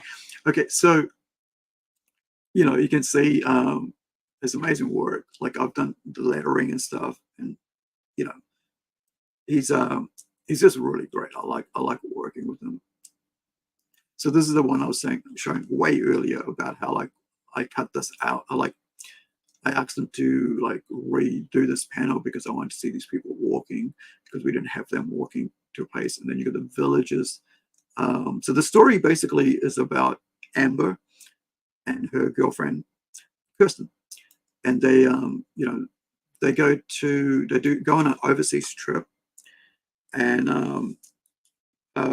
kind of like a 2-week holiday, which encompasses 1 week or so of helping the local community build homes, kind of like a Habitat of Humanity type setting, but it's got a different thing, because in the Plunge universe, it has its own religion.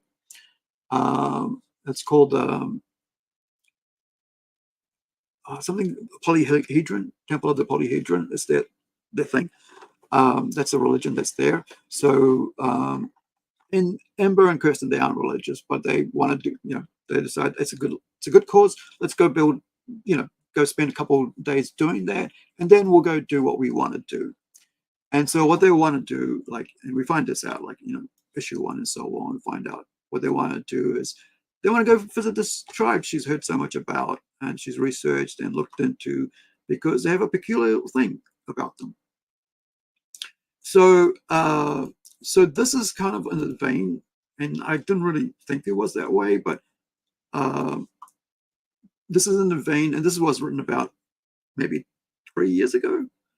Um, I've done issue 1 and 2 and 3. I wrote issue 3, and then I computer ate it up, software ate up issue 3, and then I was like, I gotta go right down. I'm just gonna take a break and not do anything for the time being, just not so I don't go crazy. So I, then I didn't write it, and then we got Tomas came and said, "Yeah, man, I would love to work with you on this. This is going to be perfect for you." And so he's been working on this, and this is a manga. So I'm not sure if we're going to look at full coloring this at the moment. And you can see here, right? He's how he's all setting it up and showing you his what would you call that? Perspective, right? You can perspective how he's planning everything, where everything's going to go, and how it's all set up. I love seeing this. This is like behind the scenes and stuff. And just we looked at the pencils of this, and like not only the pencils, we saw the earlier on we looked at the storyboarding of this, right? And so you can see, and so we got to about here, right? I mean, like, so you got the like I'll show you there. So there's a fish over here. Excuse me for rushing through this guy. There we go. So you see this guy here, right? He's a shaman, and he's out fishing, right? And then later on, he comes with the fish. There's I think it's called an egalitarian society, So you've got a tribe that likes to keep to themselves, right? Knows about the world, but likes to keep to themselves. And so you got these two European ladies, right, in their 20s, showing up out of the blue, right? And being there for some, stuff, and this is a 2-page spread, by the way. Look at that. And you got all these characters and stuff here.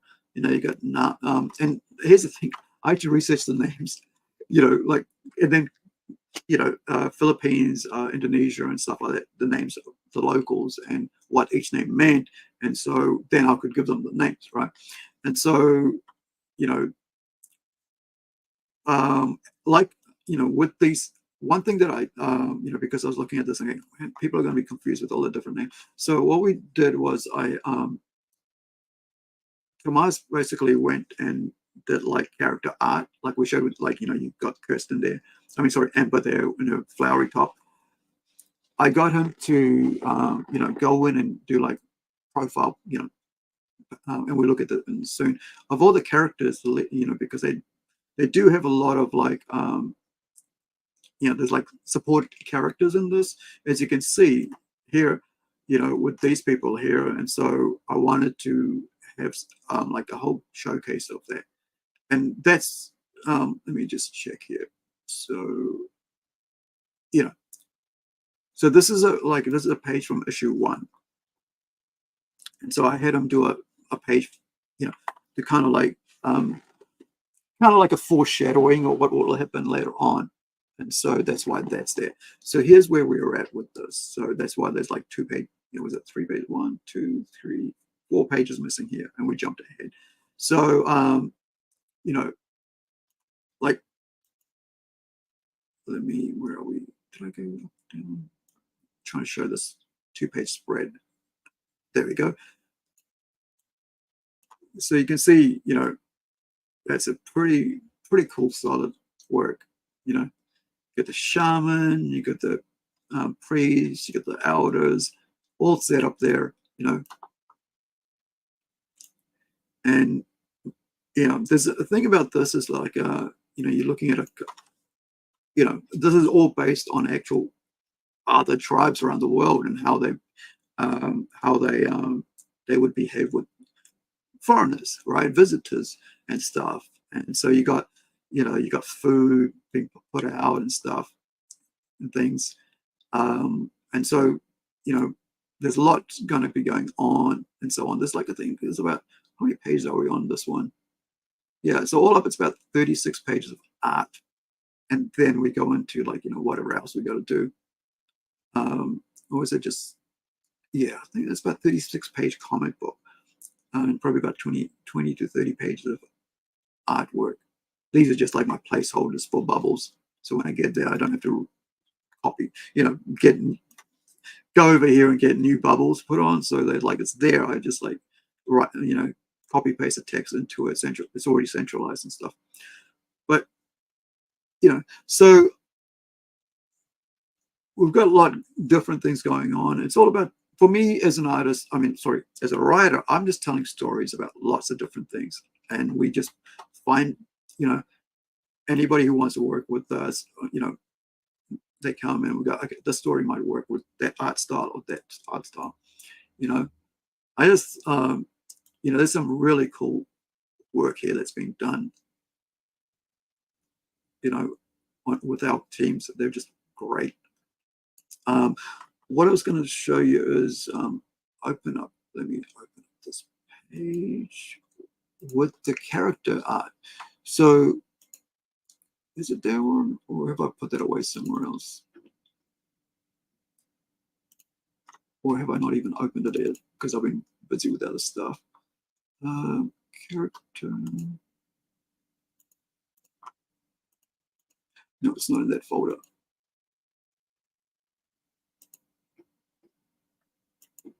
Ah, yeah, I haven't.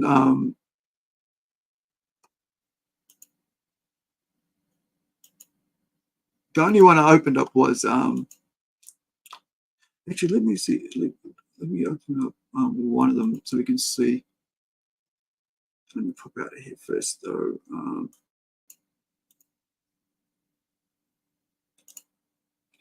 He's well, this is like a island tribe, right? So fishing is food. You know, it's not like so. That's the other thing about this. Like, okay, he's gone out fishing. He's going to come back, and then he's going to feed the family, right? And so, and these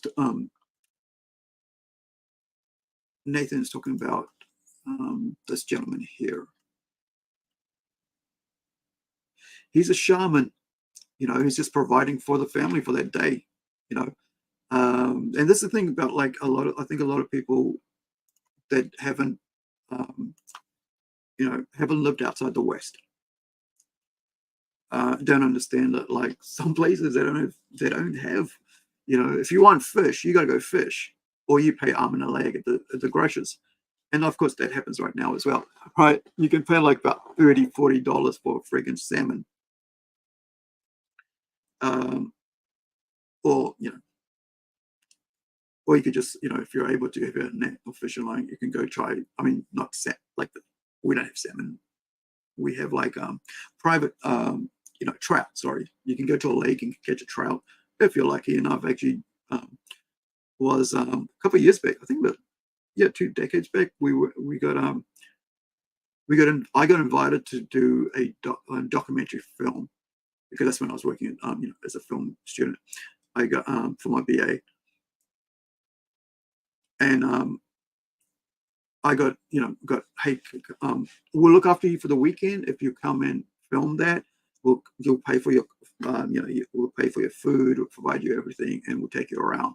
And then one of the things, part of that was like one afternoon we went to a lake down South Island, which is on Milford Strait or Milford Sounds, and I was on a boat in a lake, and they were catching trout.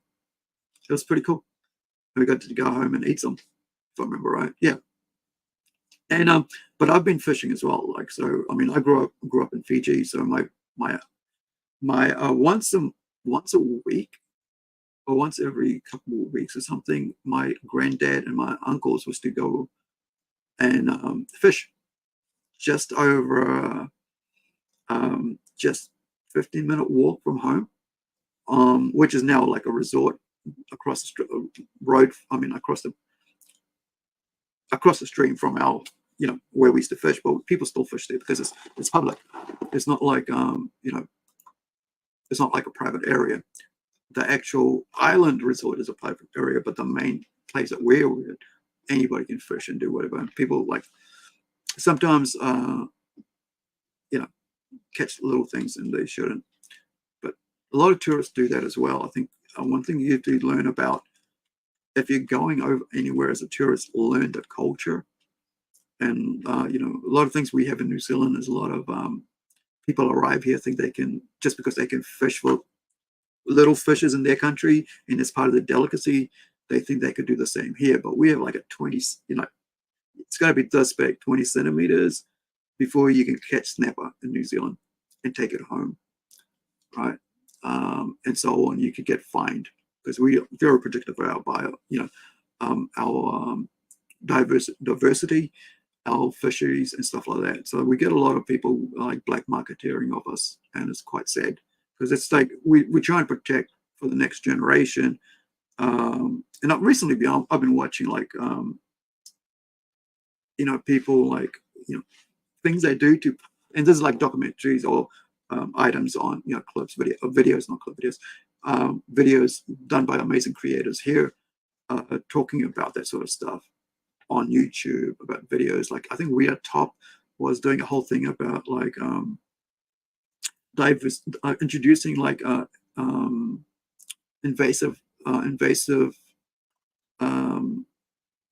animals, or like introducing cane toads into Taiwan. Now it's fucking running amok and ruining and destroying the local indigenous fish, not fishing, yeah, local diversity animals and stuff and insects, their own local animals, stuff like that, like that's native to them, right?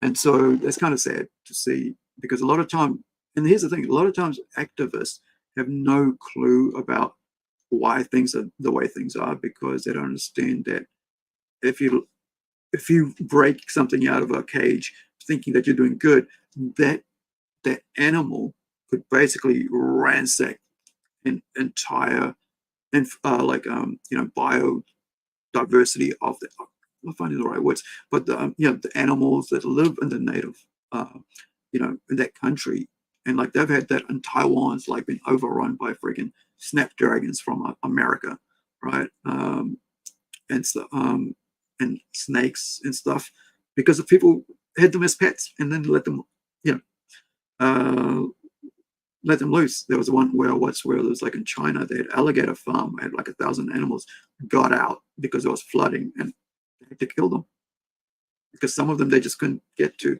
So it was like, okay, we're just gonna kill them. So when sometimes, and there was the thing about minks, right? There was a mink in Germany or something, and they broke out minks, and then the minks just basically took over the entire farms. They just eat anything, and so they were eating like local fish, animals, eating like birds and stuff like that, insects, like stuff that, because they're like minks are alien to that community, right? And so they use their farm for their fur, and then these, and they did it once, and then got broke out, and then like 6 months later did it again, broke them out, and so there's some there's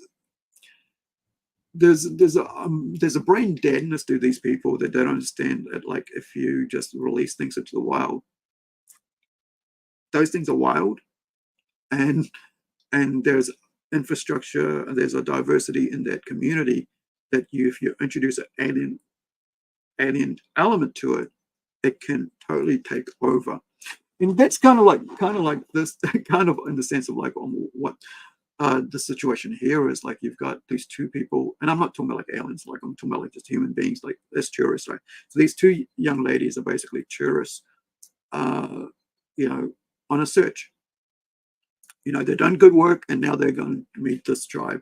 And then what happens, with this tribe? How will they, they basically they're having, they're providing them food and drink, and because I come from like in New Zealand, there are tribes. I come from Fiji, where there are tribes. So, with me, it's like, okay, this would be an interesting way to talk about what, what it's like showcase people what it's like for being in places where the West hasn't had an influence, and what it's like when the two shall meet, right? Or when the two meet, like how will they react to each other? What, is everything's going good today and it's been going great, or is it going to be going great carrying on? So what is going to happen with this? So it's quite an interesting, I like, like I said, like I'm enjoying working on this book and watching what Tomas is doing with this book, looking at all these different characters. Oh, that's what it's going to do. Like, so we're going to look at the other main characters I had to do for a couple, so we could have a look at so that one character. No, went too far back.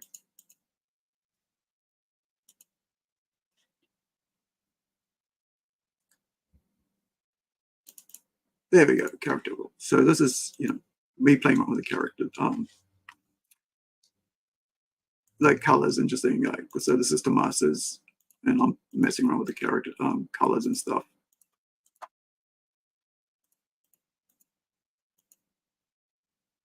So let me bring in, import one of the other ones. I thought it was like, I was saying like how he had done like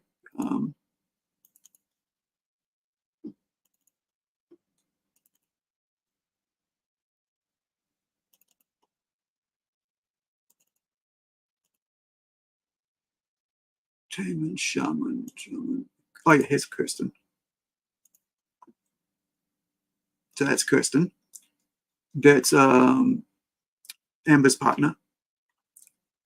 So you got there, that's Amber, and then you got Kirsten, and then who's the next one? Let's look at Anya. Anya's a female warrior. That's her here. So these are just basically done as pinups, as character, just show people. And we've got a few of the leads, so that these will all go into like little cards and sketch cards and stuff like that later on when we do them. And like I said, this is a mature comic book, right? So a manga, I should say.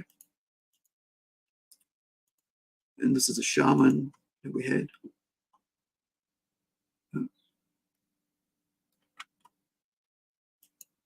I really love his art style. I really do. Taman is their helper, right? It's kind of like their interpreter. Because remember, these guys, this is like an indigenous, the Wabo, there's a tribe that you're going to, is an indigenous tribe, so they don't speak that language. And so they've got an interpreter who's Taman. And then, okay, and here's a chief, the Wabo chief that we saw earlier.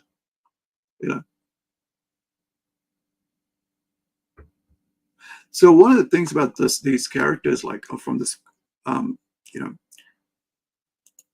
this. Let me bring myself small again. Nope. There we go. The thing about this tribe, the Waibo, is taken from a whole bunch of different real world tribes, and kind of like adding to their own little mythology, right, and their own belief system. And so they're friendly tribes, and then there's not so friendly tribes, and then there are tribes that just don't want anything to do with the West, or not the West, the outside world, right? And for whatever reason, and this is what happens in in the real world that we have now with all the different tribes. I mean, like there's tribes that were discovered. I just saw like an Amazon tribe that was just discovered recently because of drones. So I think I was watching on Sunday or Saturday, where things that we've discovered because of drones, and a lot of them by accident, and this Amazon tribe, right, in South America, it was awesome to, it's like, okay, so we've discovered them. So what do we do? Do we leave them? Do we introduce them to the West? And a lot of those tribes, they don't really want anything to do with the West. Or not, sorry, I shouldn't say West, civilization. They have their own, they have their own ways. They have their own traditions. They have their own, you know, lifestyle and things they do that have been part of them forever. And so, and we're talking about alien, invasive, invasive alien elements to it. So they don't want that, right? So some of them don't, right? And someone would welcome it. But the thing is, what do you do with people that don't want that? And I think a lot of times, you got to really. I mean, the first thing you want to do is understand what they want. You can't just go in and go, okay, this is what I think works for you. It worked for me, so that's going to work for you. And you're going to really love it. And I think one thing, when it comes to like anything, right, and with life, is like you got to try to understand where that other person's coming from. And so this is a situation with the story is like, okay, and here's the thing. So Amber has had a lifelong passion for tortoises, right? Turtles. And so she discovers that these people have a mythology. And so after years and years, of this passion for, you know, passion for the tortoise mammal, right? Um, and everything she's done so far, right, in her life. And she's even studying and all that. She decides to, okay, let's go and do an overseas trip and go see these people and go and help build, you know, help them build a chief's new house. And then afterwards, we'll go look into what I want to look into. So you kind of like, it's like an overseas trip with a holiday and working holiday, what we call like a working holiday in New Zealand. But yeah, so hopefully, it's something that like, when we get it ready, you can check out. But I do have the first issue out. It's like an introduction issue, right? For $1, right? With the former artist's work, and that is available for $1. I'm saying that because it's an introduction to that, right? So it's not like gonna cost you arm and leg. It's 99 cents. Oops, I put it. I want to get out of there. Uh, and so you guys can check it out if it kind of introduces you to the characters, lead characters and stuff. And it's our first manga, and this is the link for it. I'm going to just show it in here in a minute. And I think that this, introduces the character and backgrounds and stuff, and then also showcases some of this is the one I was talking about with the Tomas's artwork, kind of like a foreshadowing later. And so, just showing you how to read a manga because it's actually done as a manga, so it's right to left read as well, right? And so you can, it's all set up that way. So it's 28 pages, 36 all up. And once we've got issue 1 done, all in by Tomas, even though this is complete issue 1, what I'm because we're going to have like Tomas redo the artwork in his style, so that, like I said, so I could give he can have the entire book with his name on it and all the work. And then hopefully, probably by end of next year, we should have the manga complete. Right, it's got 4 chapters, but we're gonna have to because I've distracted him for a whole month to do the pinups, and actually maybe more than a month to do the pinups and do the translations. So yeah, hopefully by the end of next year, we should have all 4 issues done. And then we can look at releasing that as a manga. So it'll be a nice little, crisp little book. However, we are also going to release them as single issues. for single issues, because we've got like as a comic book as well, right? For people who like comic books. And we've got like this is a mature comic book, so it's got like risque covers and stuff like that. Really cool artwork done by James, and that artwork's already been done. I think there's about 3 covers we've already got completed, and I think we'll stick with just those 3 covers for this book. But we might, like, for each issue, we might we probably might do a couple more, like look at it, only about 3 covers per issue kind of thing if we do release it as single issues, which I think we will. The artwork's really great on that. So that is the tortoise for $1 as an introduction to that. All right. So is there anything that else I have lined up? We are going to be putting up Incredible number 2 soon. We've got to line up an artist for colorist for that. It's got to work out how we're going to go through sorting that out. I've got to work out.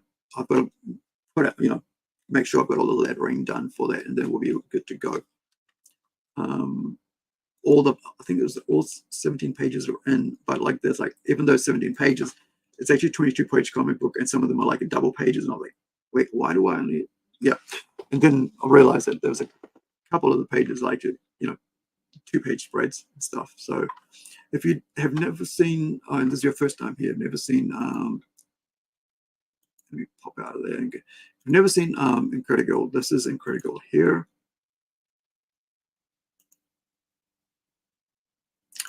And this was a Kickstarter we did last year.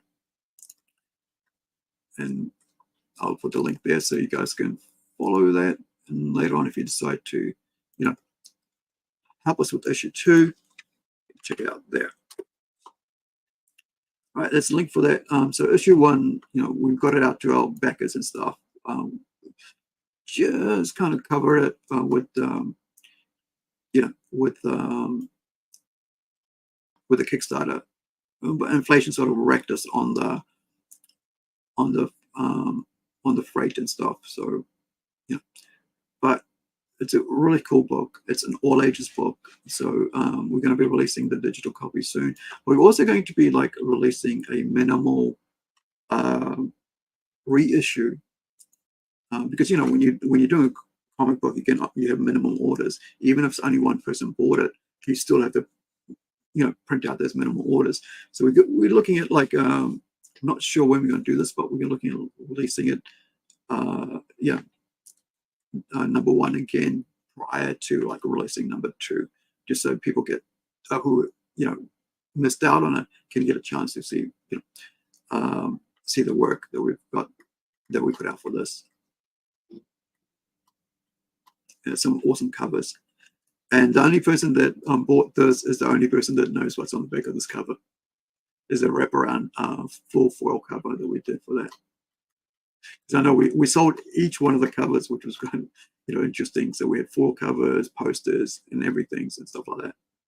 This was like this is a full foil black cover. It's like I've been told this is like I haven't seen it myself, but we had other people like show it like and this like looks really cool. But this is the poster that everybody was like, wow, this is massive. So there's like 1200 was it pixels per inch? So it's very detailed, like real crisp, like photo crisp type thing, printing on that. So yeah, this is from issue 2. This was meant like about like 2-page spread. So you got like I think this is, I'm not sure what page this is from. I mean, what page number it is from issue 2, but this is we had the work done last year. It had some like artwork done. This is from like the actual interior artist. So, and then we had like guest artists. For the next, we're going to be doing a couple more, covers from other artists and on the issue 2, different. Right, I think that covers us for today. And as I mentioned earlier, please check out our the link is here in the chat right at the top, and do check out the anthology, Robot Nation standalone comic book. So each issue is standalone, which means read it, put it down, and you're good. You know, it's got 2 stories in it, a 16-page story about a young family in space traveling to a new job kind of thing situation, and they meet some stuff, right? You know, and then it's about robots, right? And then the other one, let me just switch that over to that one. And the other one is called Robot Nation itself. So that story was called and I'll get you guys, I'll put up this link here as well so you guys can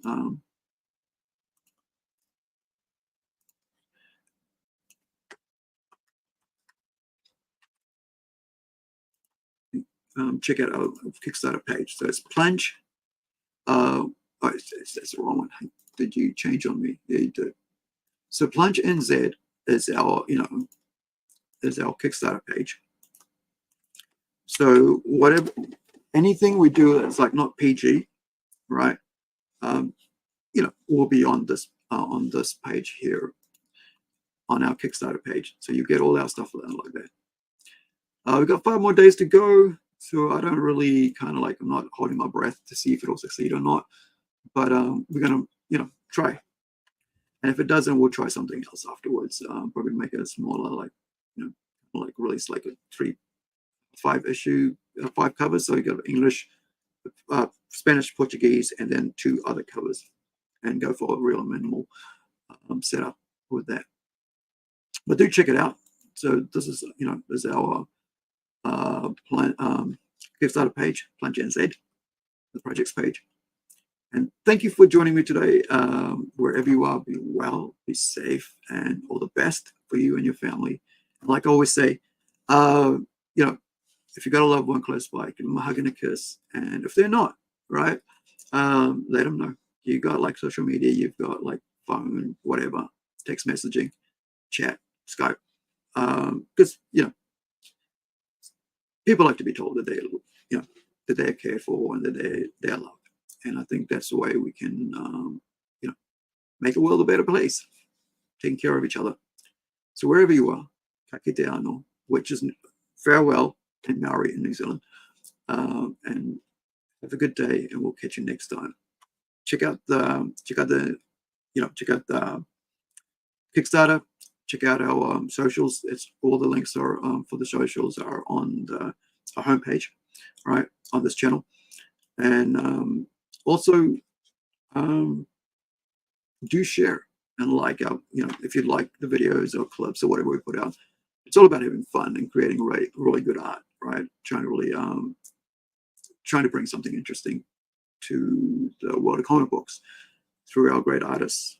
And also, if you're the first time here, please like, subscribe, and we'll see you next time.